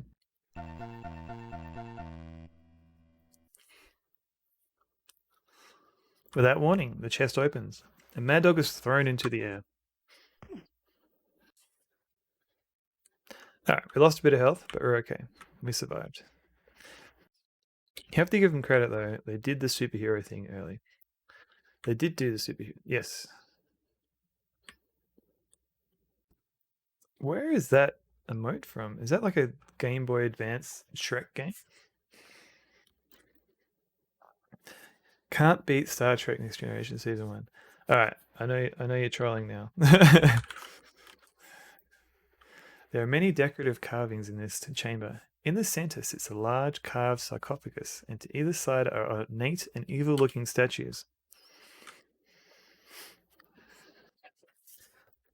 So, let's open this door. Are you using your education training to write erotic novels for children? Maddog slowly opens the large wooden door. Oh no! 80s sci-fi was weird. Jordan Rass, gift subscription. What is happening? So, I don't think we can go through that. Oh, it's Jordan Rass. Oh, gotcha. Yep. It's their remote. Gotcha.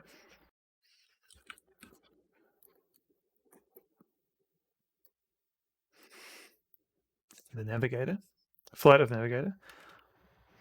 I'm no Tommy Dungura, unfortunately. Who's the other guy? Chuck Tingle. He has a lot of interesting book covers. After pushing open the lid of the sarcophagus, Maddog looks inside, only to find it empty. Well, what do you do with an empty sarcophagus? But get in the sarcophagus. Someone needs emotes from the Horny Grinch GVC game.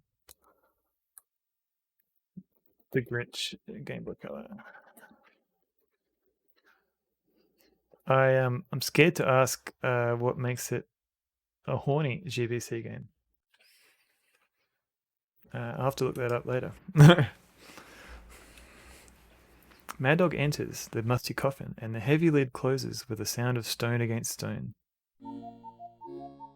Maddog becomes disoriented for a moment when he feels his stomach sink, as though weightless for a time. After leaving the sarcophagus, Maddog breathes deeply, glad to be out in the openness of the chamber. Google Horny Grinch game. I'll put that on my to-do list.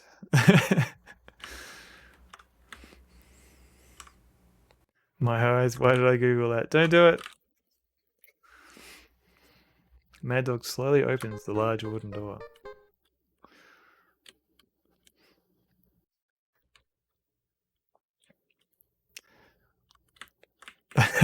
Oh no.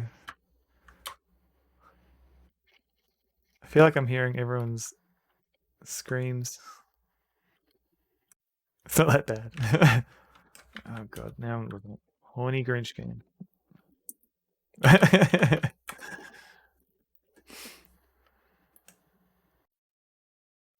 Oh wow. Okay, yep. I see what you mean by mission completed.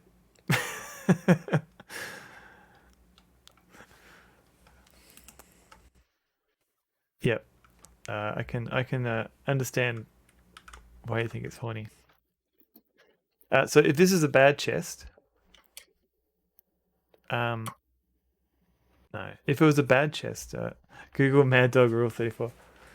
The artist clearly wanted some fuzzy green ass. Yeah. I don't want to ruin Mad Dog like that. So if this chest is a bad one and it has like a ghost, you can actually get thrown into this pit. Fortunately, we're fine. We just get another elixir or Alexa. Take elixir. Take bottle. All right. Mad Dog reaches into the chest and retrieves a small container of elixir. All right, here's another chest. This one is probably bad for us. Open chest. Mad Dog quietly opens the chest. Oh no! Mad Dog is surprised as several fiery creatures emerge from the chest.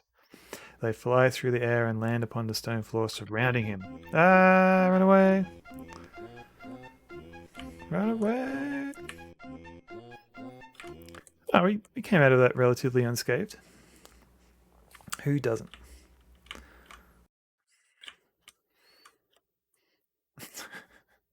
Several fiery emotes. Did I say emotes? Sisson completed. So I do feel bad for this dragon because we do have to kill it, even though it's just a poor defenseless dragon chained up. Because what we need is a breastplate that's just in the corner here.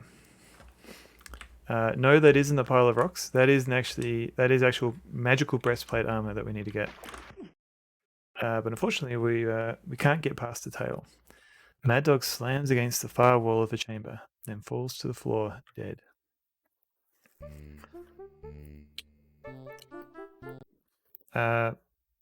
Rip. Whoa. Yeah, unfortunately. And if we go this way without the magical armor, and skip that dude, Mad Dog freezes in fear as he feels a shiver run up and down his spine. He breathes a sigh of relief when he realizes that he has not yet been discovered and proceeds to listen quietly as one of the men bursts into an evil laugh. Oh, there you go. Ha, ha, ha, he roars. Then he begins to speak, saying, I've waited a long time to see you suffer like this, Thalor. So this must be King Thalor. That's the guy we've been trying to save. Clishin mailed. I don't know how I feel about a word like Clishin. I have sworn that I'll mission cloud? Well, how does that work? I have fission mailed, exactly. I have sworn that I'll make you pay for the years of anguish that I suffered when you had me imprisoned in that enchanted cell. A moment of excitement comes upon Mad Dog when he realizes that he has finally found Leoria's father, King Thalor. Then, a feeling of evil more intense than ever before rushes over him when he realizes that the other man must be none other than the evil Serac. It's a hard word to find. It's a hard word to say. Alright, so we can go back, or we can say hello. I'm sure this will go well. What's this? Shouts Serac as he quickly turns to discover Mad Dog behind him. How dare you trespass into my domain? You are a fool to come here, and now you shall surely die, roars Serac. Just imagine I was roaring that instead of just speaking, as he swiftly raises his arm in Mad Dog's direction. It's a myth. The collision? Yes. Oh, I get it now. I understood. Yeah. Mad Dog is hit with a mighty blow from Serac and feels helpless as his energy is completely drained from his body. They're really using that water splash. Wizards should be weak to conventional weapons. If we can get close enough to him. I don't believe we can. So his energy is completely drained from his body, leaving him lying in a lifeless heap upon the dungeon floor. Claps. Thank you, Mad Dog.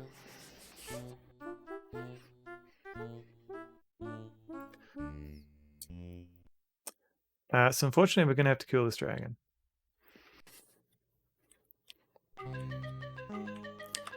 So if we look at our inventory, we've got a golden amulet, useless. We've got a cup, completely not useful at all. We've got a flask filled with the waters are changing. Shouldn't have that. We should have used that in an earlier puzzle. Brass lamp, useless. Scepter, not useful at all. Keys, why would you want them? We've got 2 elixirs and an apple. So the elixirs will give us some health. The apple will also give us health. Let's see how we go. So if I press F1 now, Maddog gets into position. He gets his ball and chain out. So we should be able to block. So let's... If I press down... Yeah. So unfortunately, this is going to be tricky. Because I'm not doing any damage. How close do I have to be? Here we go.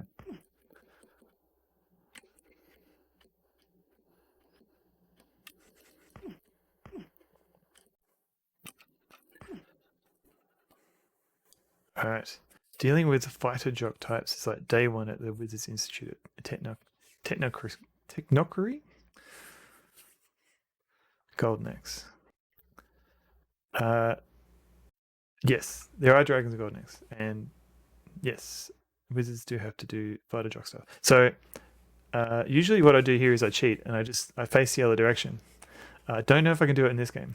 But unable to stand here the fiery flames of the dragon, Maddog falls quietly to the cold stone floor. Yeah, so there's a few things we can do here. First of all is we can try and kill the dragon. So unfortunately the bug's not working here. So we have to fight this guy legit. And we can drink elixir. Time to cheese. Yes.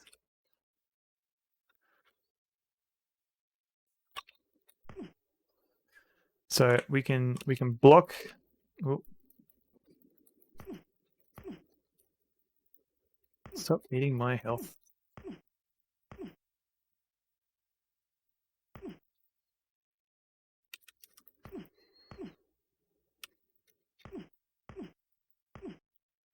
Alright, Maddog opens the container of elixir and quickly swallows its contents. Alright, let's do a quick save state here.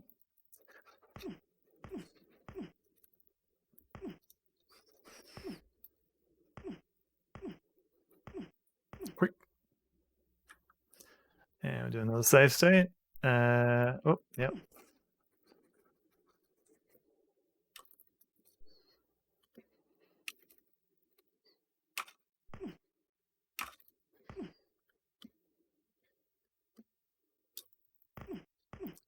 Having a blue health bar is annoying.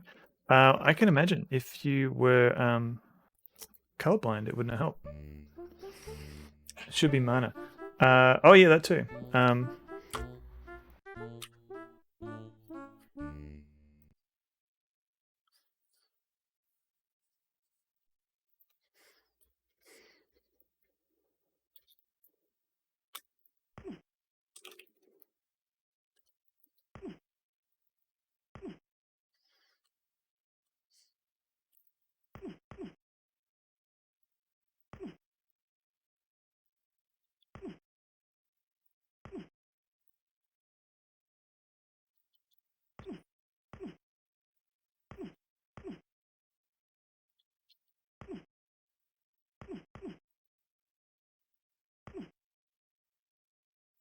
Look.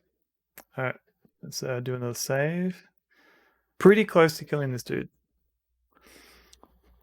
Would be a great moment to use action replay at the Freezer Cheetah cartridge for Amigas. I think they have ROMs for Yo. That would be interesting. Hopefully I can beat this dragon without having to do that. Although I'm not liking my chances.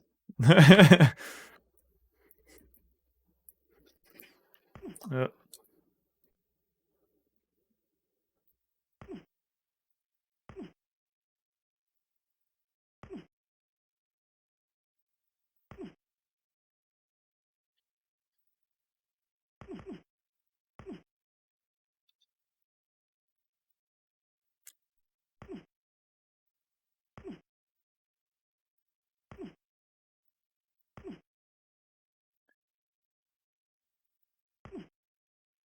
Oh, so close. Not quite. Hey, streamer, welcome in. Let me give you a little shout out. So close. All right, let's try this again.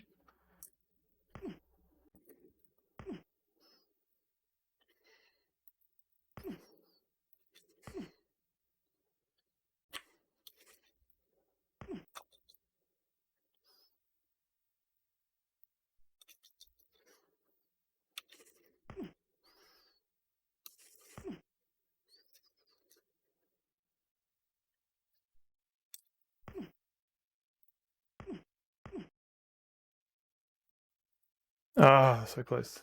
There's no alternative solution. 1 pixel. I know. No, unfortunately not. You actually literally have to. You can, yeah, you can play this with the shield. Like it's possible to.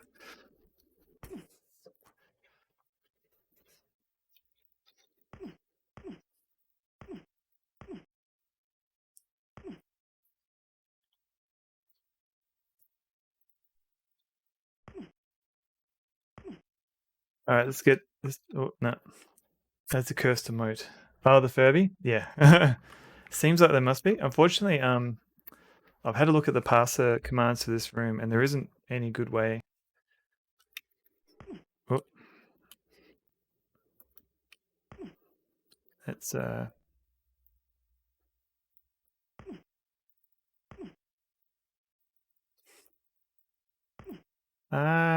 what's going on?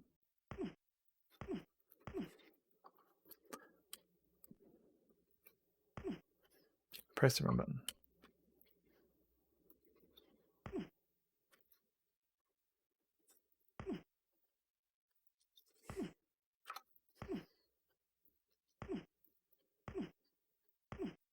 No. The Grey Gentleman, thank you for the follow. Welcome in. We're currently trying to defeat a dragon that is kicking my bum.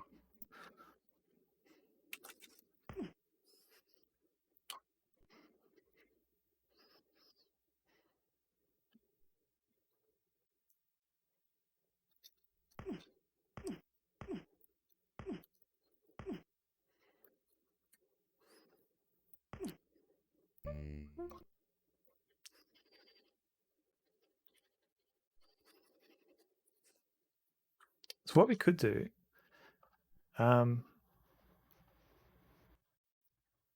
we could cheese it a little bit.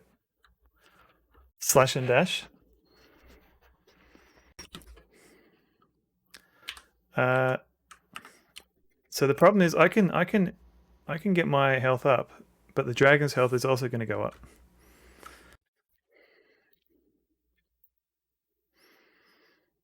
I think the PC term is kicking my buttocks. Yes.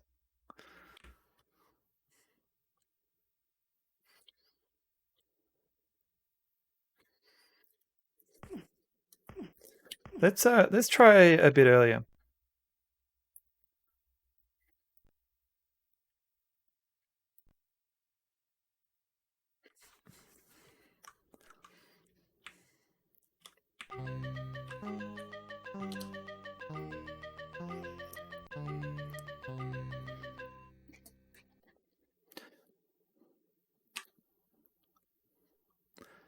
All right.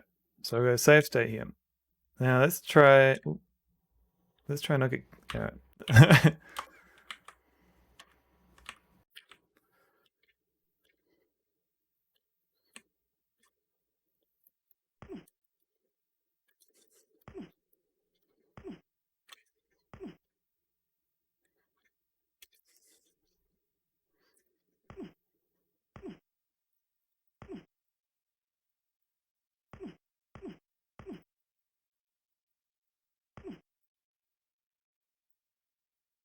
Oh. Seems like there is a better way. I'll be annoying when saying that whilst giving no solution. Are you talking about the magical method of facing the other way?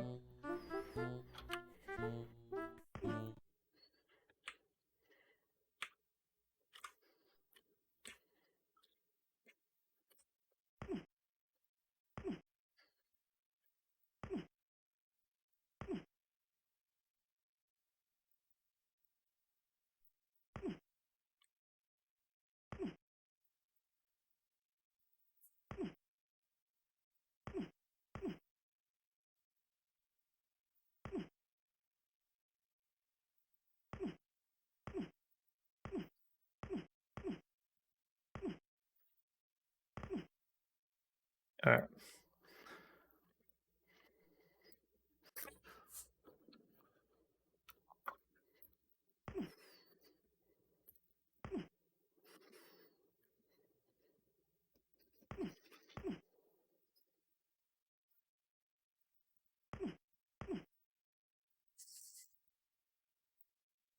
No.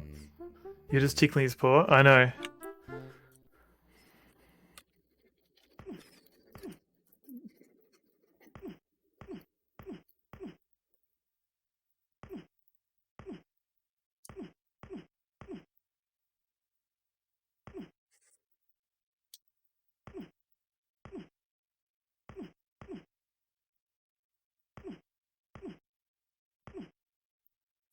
Problem is the flames kill me a lot, so I can't just cheese it.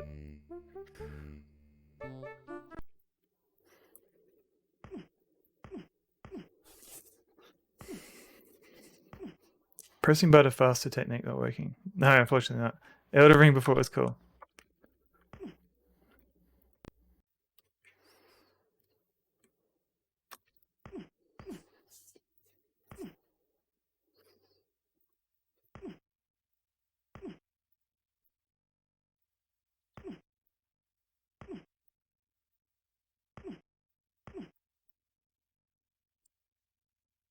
I don't know if that... We'll see how we go. I may have... Yeah, no, I died.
We're getting close.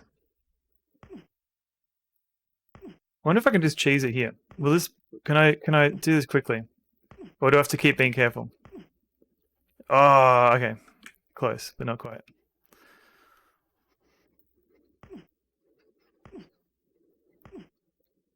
Yeah, the flame... I can't quite kill him fast enough compared to the flames. No cheese in the inventory? No, I've got everything that would be useful, but not quite. That's okay. I was doing alright doing the careful method.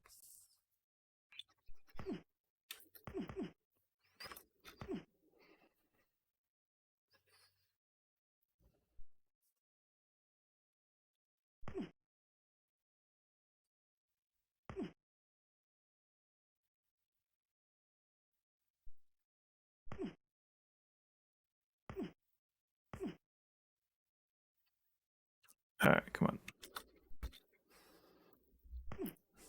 So close. Oh god.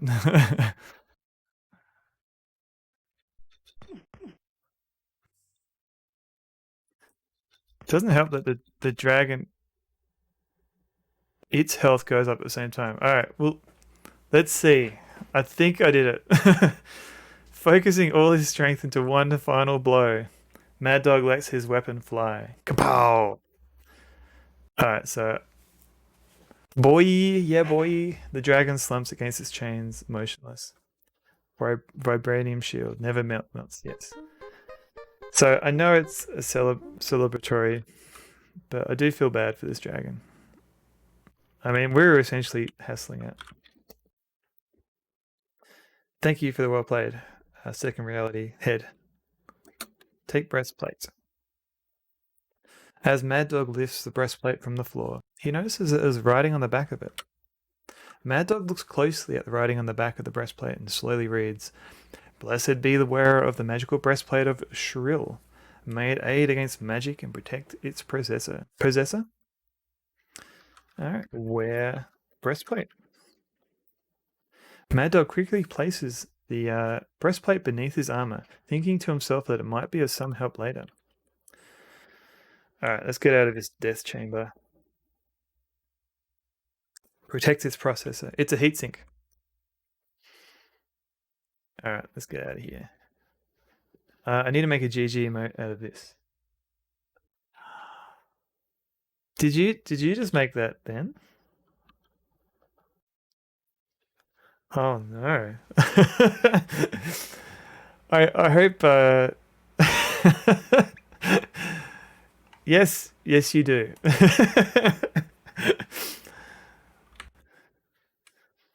I'm surprised Twitch is not like we need to give you 2 weeks approval for that one.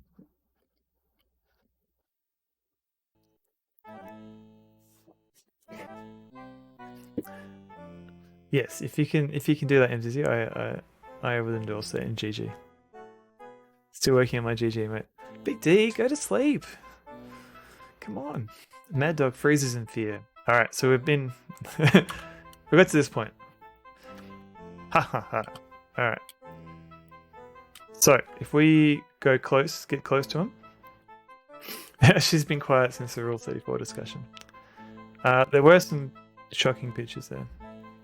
But I think MZZ has been trying to make a GG emote, looks like. Pain trying to loop these damn Atari colors. Is your remote still there? Because you had the individual bands were cycling, weren't they? I think you were saying. Makes a difference from it's 11 a.m. and I'm still farming for my castle, I suppose. A little bit. What's this? Shouts Sarek as he quickly turns to discover Maddog behind him.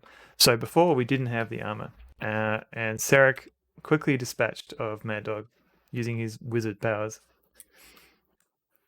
How dare you trespass into my domain? You're a fool to come here, and now you shall surely die, roars Sarek as he swiftly raises his arm in Maddog's direction. His magical water powers. Maddog feels the draining effect of Sarek's mighty blow, bringing him to his knees, but the magic of the breastplate seems to have absorbed most of its power. Sweet. As Maddog falls, Sarek's royal scepter slips out from among his possessions and rolls across the floor, stopping at Sarek's feet. Sarek stares at Maddog in disbelief, wondering how he could have survived such a powerful blow. And then he looks at the object at his feet and realizes that it's his royal scepter. With rage in his eyes, Sarek exclaims, "You thief! How did you gain possession of my scepter?" Then, in a slightly calmer but evil voice, he says, "Never mind. With this, I'll be able to retrieve the orb of Malthazar, and there's nothing that can protect you against its powers." Sarek again raises his arms, but this time he points his scepter at the doorway. Ka-chow! Magically, the doorway is filled with solid stone, leaving Maddog and King Thalor trapped in the chamber with Sarek. Oh no! Sarek laughs and remarks, "That should keep you from going anywhere." Then he turns and begins to walk towards the north wall. Ka-chow! Exactly. Kapow! With a tilt of the torch. A tilt of the torch to thee. A secret passageway opens in the corner of the room. Cacao. As quickly as it opened, the secret passageway closes back up. Get up, Maddog, get up!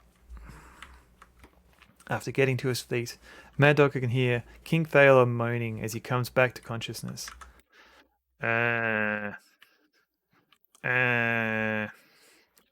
Talk to Thalor. Maddog can hear him moan but can't make out any words. Alright. Free man. Maddog walks over to where his king is bound to the wall. Maddog releases the shackles from around Thalor's wrists, and in his weakened state, the king falls to his knees.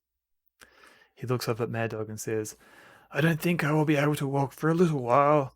You must hurry and follow Sarek and stop him before he has a chance to retrieve his magical items.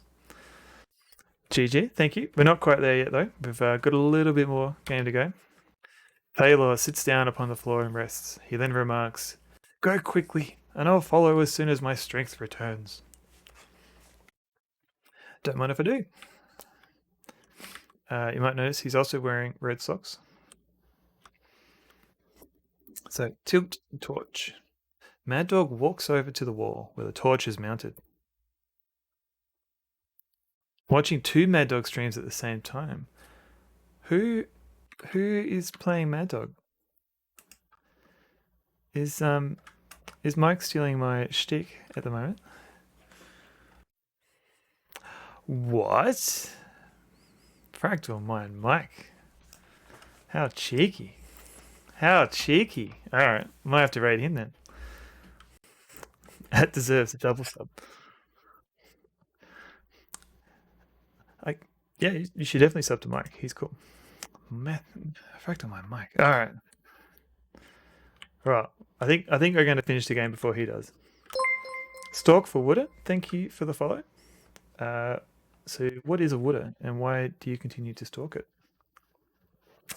I think Mike is trying for a speed run. He's always doing that. All right. So fortunately, because this is an emulator, big cheeky, ban Mike from stream. Exactly. So fortunately, I can speed up the game a little bit because it's an emulator. Because this bit is a little bit tedious.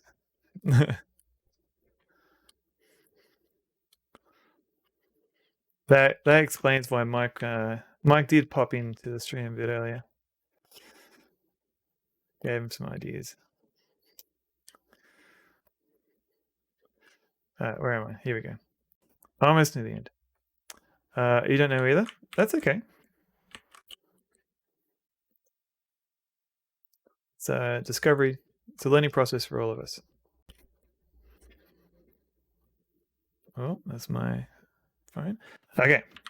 So this is one of, at least in the PC version, this is kind of an amusing death. Because it doesn't have the right music.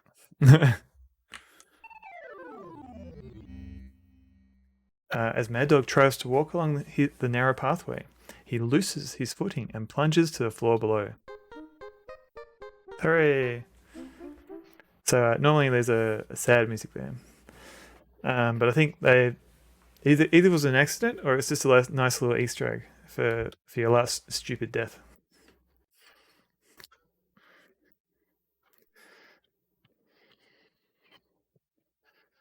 So where am I? Where's Maddog? Okay, so there's a few ways to die here, but they're not. Oh, Sarek's voice echoes through the walls of the castle as he discovers that his chest, containing the mystical orb of Malthazar, has somehow disappeared. So you may remember we pushed a chest earlier in the game. Maddog wonders how long he has before Sarek regains full magical powers. So we can run off. We can leave the room, come back, and get the whole cutscene again probably. Nope. We can wait for him. So we can sort of just run around like a mad chicken. We can try and open this door. The door seems to be locked, and there's no time to unlock it. Nice wall art. It's very cool wall art. My friend did like a slightly higher res version of that. I've been meaning to get around to putting in the overlay. Sarek emerges from the mirror, his powers now rejuvenated and stronger than ever. Maddog can see anger in the eyes of the once great king gone bad, and knows that the end is not far off. Whoa! With anger in his face, Sarek holds out his hand. The air becomes charged with power. Then, ... splashing noise. Ugh. The increased powers of Sarek's magic passes through Maddog's body, causing him to fall to his knees. And again.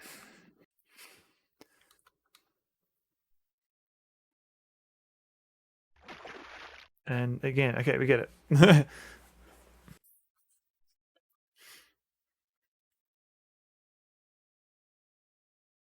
Maddog falls to the castle floor. The great strength of Sarek's powers proved to be far too much, even for Maddog's magic breastplate to withstand. Without Maddog to stop him, Sarek and the dark powers of Malthazar conquered the lands of Marinor and Duridian. Sidra by the sea crumbles under the growing evil, and the good people of the land are enslaved, never to see the light of freedom again. Thank you for playing. Alright. Arg. Alright, this time we need to stop him.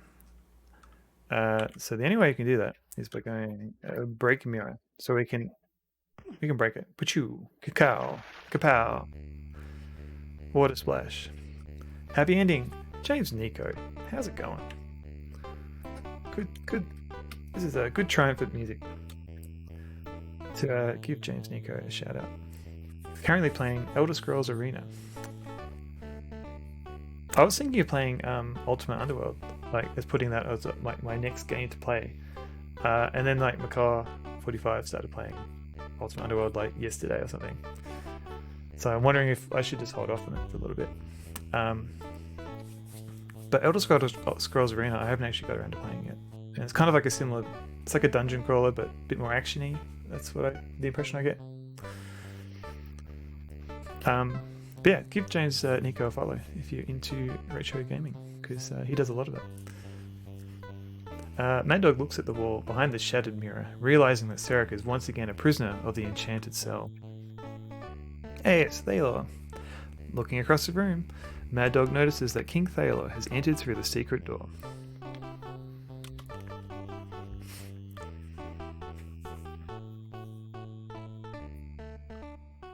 Maddog looks into the dark and tired eyes of King Thalor and tells him of Sarek's final demise. Your great bravery and ingenuity has saved our lands from the evil and dark powers of Malthazar. Let us return to Sidra, and there we shall rejoice and enjoy, for this day will be remembered for all time.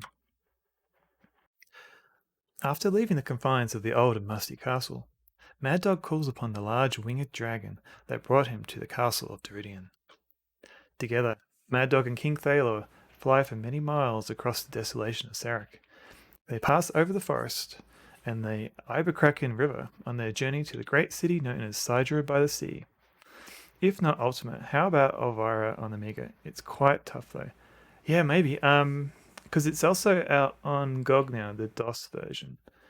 I know the one you're talking about. Yeah, there's also a game I wouldn't mind trying called Day of the Viper. It's like an Accolade. It's kind of like a dungeon crawler, but you play a robot. So it's a bit more sci-fi. And there's also another game called The Third Courier. What's going on? Rosalika! Welcome in, Rosalika. Thank you for the raid. How's it going? It's a bit early. I thought you'd be still playing. How you going? Space Quest 5. How are you enjoying Space Quest 5? How far are you up to at the moment? This is the closest I can get for Space Quest emotes at the moment. Hooray, Maddog! Also, hello there, G-Funk. I'll give you another shout out. G-Funk was in a bit earlier. I was getting tired. No, it's okay. Just finished the Eva pod bit. Did it pretty quickly too. Just saved Cliffy the second time. Do I have it? I don't think I've got a Cliffy, mate. I think if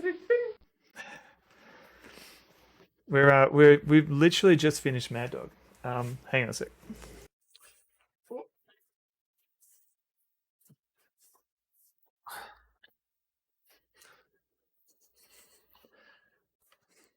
But Elvira, yes. We were just talking about like other dungeon crawlers, and one game I've got is in box form is Day of the Viper. Hang on, I'll go in a big old Sonderworld screen.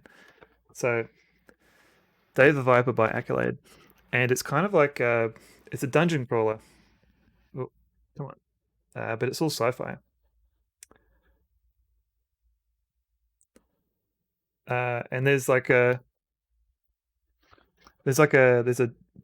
DOS version. Viper, you mean like Silent? Yeah, it's kind of very similar to a Silent, isn't it? But there's an Amiga version and a DOS version as well. Oh, is that? Hang on. Why I'm not in focus anymore.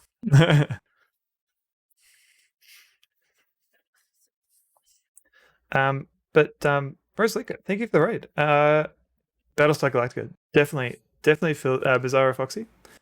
First time chat, welcome in. Yeah, it's definitely very Battlestar Galactica style-ish. But what I can do, I'll show you the ending of this. So we've just saved the king from being kidnapped from an evil wizard, and we're on our way home. So we're gonna celebrate for a little bit.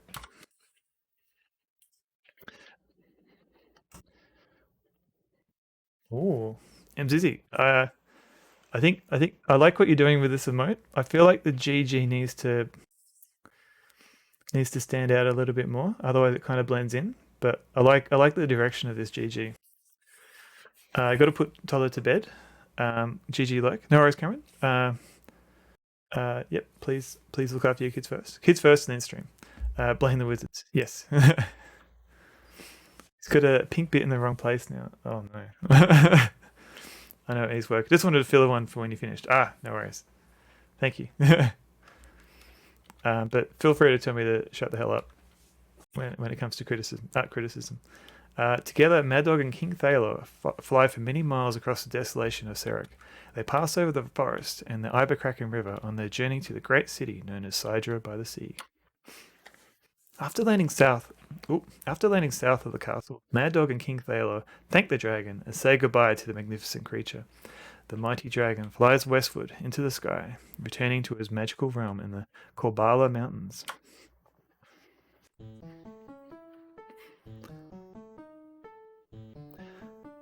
Don't worry, I've been doing the kneading work for a few hours. The worst bit is I find is that you've got your animated emote and you're happy with it, and then you go to upload it into Twitch, and it shows you like in the white mode and dark mode, and it doesn't look right, and then you have to go back and you're constantly re-uploading it. And then it's hard to commit. Big D, that is a very colourful Atari 2600-esque colour cycle. I like it.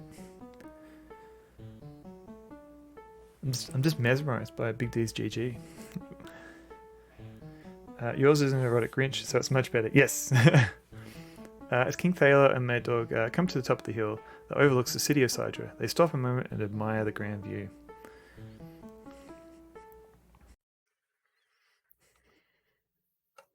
Sorry, I'm just admiring Big D's emote.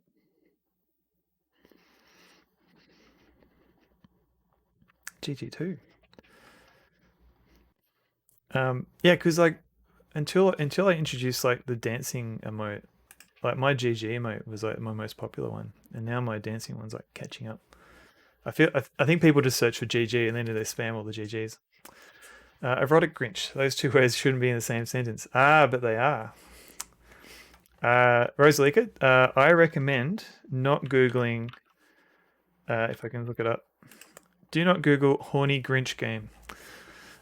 Because the art for mission completed in the Game Boy version of the Grinch is very erotic.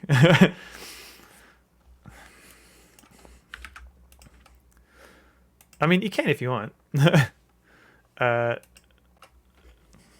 mean, Erotic Grinch is Jim Carrey's next movie. Oh god. It's more of a general content warning. Now I have to Google it. Don't say I didn't warn you though. The many flags of Sidra wave atop the castle spires as the people of the villages below go about their daily business, unaware of the evil that almost destroyed their land. MZZ is an educator. These are your people, the king says in a proud voice as he looks out across the valley. With a distant look in his eyes, he begins to speak again. They will celebrate this day for generations to come and honor your name as my own. My own name? Get your own name, Thaler. King Thaler brings his gaze back to Maddog and, speaking in a less serious voice, says, "Well, Mr. Williams, let us be on our way. We have a kingdom to rule." Okay.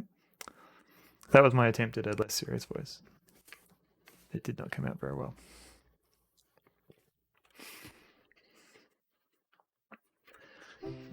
After many days of great celebrations, King Thaler announced to the people of the land that Maddog will be knighted for his bravery. The ceremony was one of the greatest events of the year. People came from all around the kingdom and from as far away as the Westerlands. The crowd quieted as King Thaler spoke the ancient words of kings long dead. He then laid the sword to one shoulder and then to the other. Doink. Doink. He got bombarded with slutty Halloween costumes. It was quite the letdown. Is this Game of Thrones? Hang on, what did you Google? A close-up, nice. I doink thee, Sir Maddog. I believe this is what, I'm scared to link this. I believe this summarizes what MZZ is talking about. I doink thee, Sir Maddog. Sir Mad Doink. Love it. The cheers of the crowd fade out as Maddog thinks back to the wondrous adventures he has had. He also thinks of the friends and the foes he has met. Yet there was still an emptiness in his heart and a longing for more adventure in far-off lands. Though the longing for adventure was great, so were the feelings he had for the beautiful Princess Leoria. You're welcome, and I'm sorry, Rosalika, for having to link you to that. After the knighting ceremony was over, Maddog and Leoria took a walk under the moonlit skies of Sidra. Hand in hand, the two strolled beside the slow-moving river. As all the friends we murdered along the way. Stopping beside the river, Maddog and Leoria embrace each other. Maddog looks into her beautiful eyes and begins to pull her closer. What's going on up here? What's that? Whoa. Suddenly, Maddog and the princess hear a loud rushing noise above.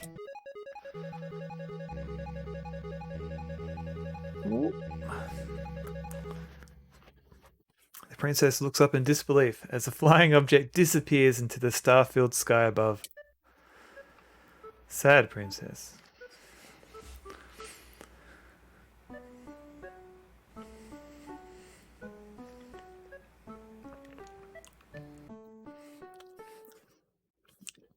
It's a very good GG. It stands out. Guess I'm done with emotes for tonight, just in time for Sonville to beat the game. Hooray! GG! Thank you for the GG. Aboard the spaceship, the two aliens that abducted Maddog examine their newly acquired human. No, I think that's the best one, Big D. You've discovered it. You've unearthed the best GG. A low, raspy voice resonates from within the shielded helmet. What a fine specimen this one will make, Zornak. The pilot replies with an agreeing grunt. Princess Leoria feels a strange dwelling sensation. I'm sure she does. Makes a good point. Needs more cat. That's true. Cat GG. The pilot replies with a green grunt. I'm sure he will please the crowds. So I'm wondering if this is like hooray, Maddog! Do.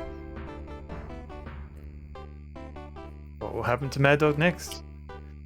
Will he ever get back to Princess Leoria? Driftno C, thank you for the GG.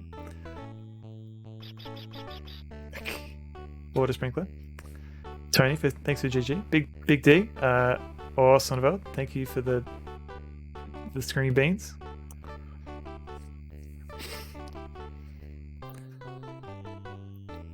That one sucks. Has a black background. Yeah, getting because it's a GIF, it's a bit harder to get the transparency right because you don't get any alpha levels. It's just on or off.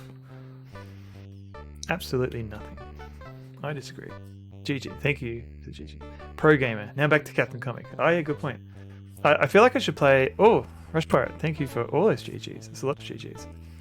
I feel like I should play a little bit of Keen because we brought it up. How will Maddog escape from the clutches of the dreaded aliens? Is there more Maddog stuff, or is that it? Find out in our next action-packed adventure, The Adventures of Maddog Williams in Escape from Cylindria.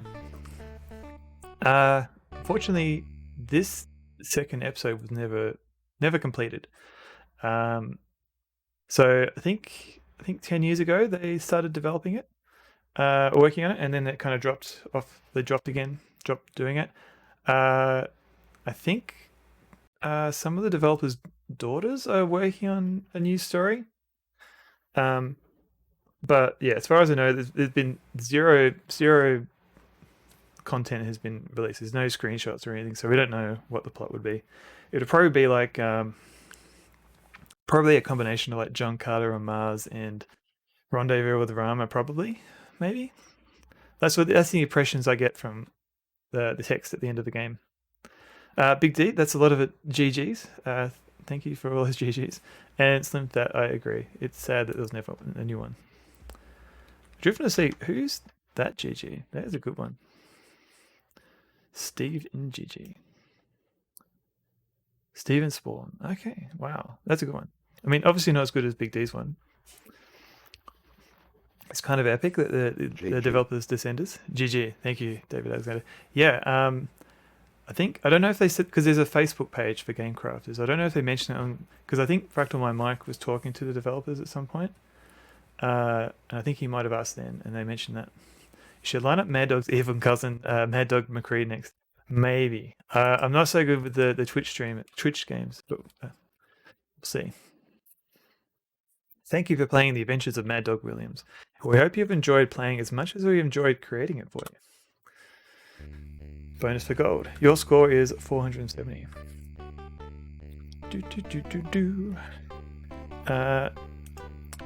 So we've got Commander Captain Comic, but I could also look at Commander Keen.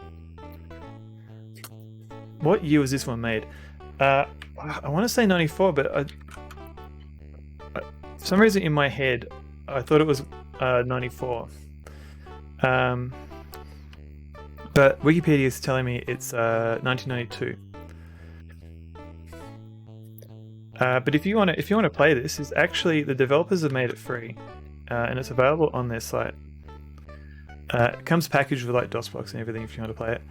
If you have trouble with like MIDI music being stuck, let me know because I've got a patch for it. If you want to play that.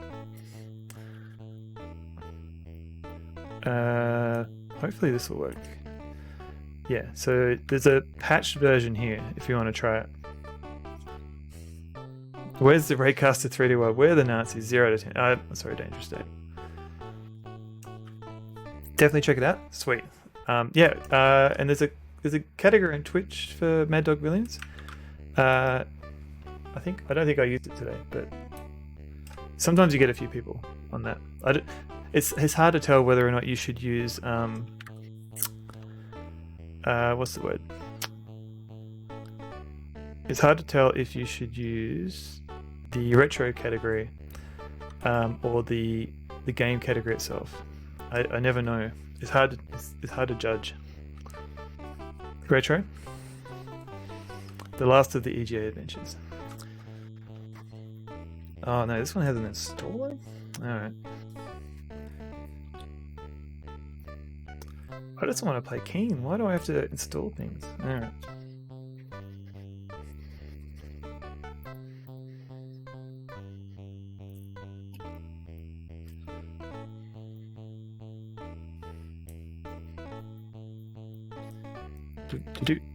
Do.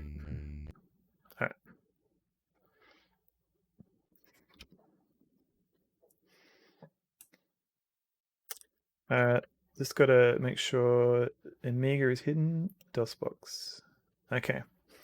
I use the game categories, but most people recommend retro.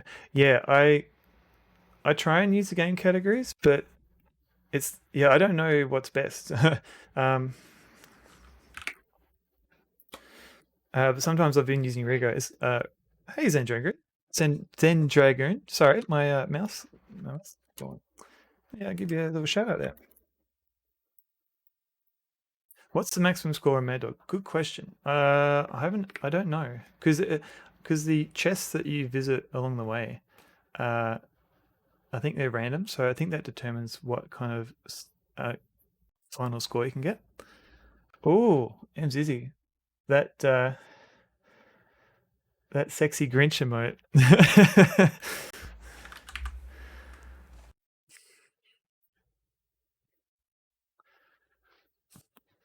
It's a very nice GG. I have to get pizza back soon. No worries, G Funk. Enjoy your pizza. Sometimes, yeah. What have I missed? Retro tag. Oh yeah, that purple pops. Oh god. My chat hasn't reloaded yet, so I don't know. I haven't got it yet.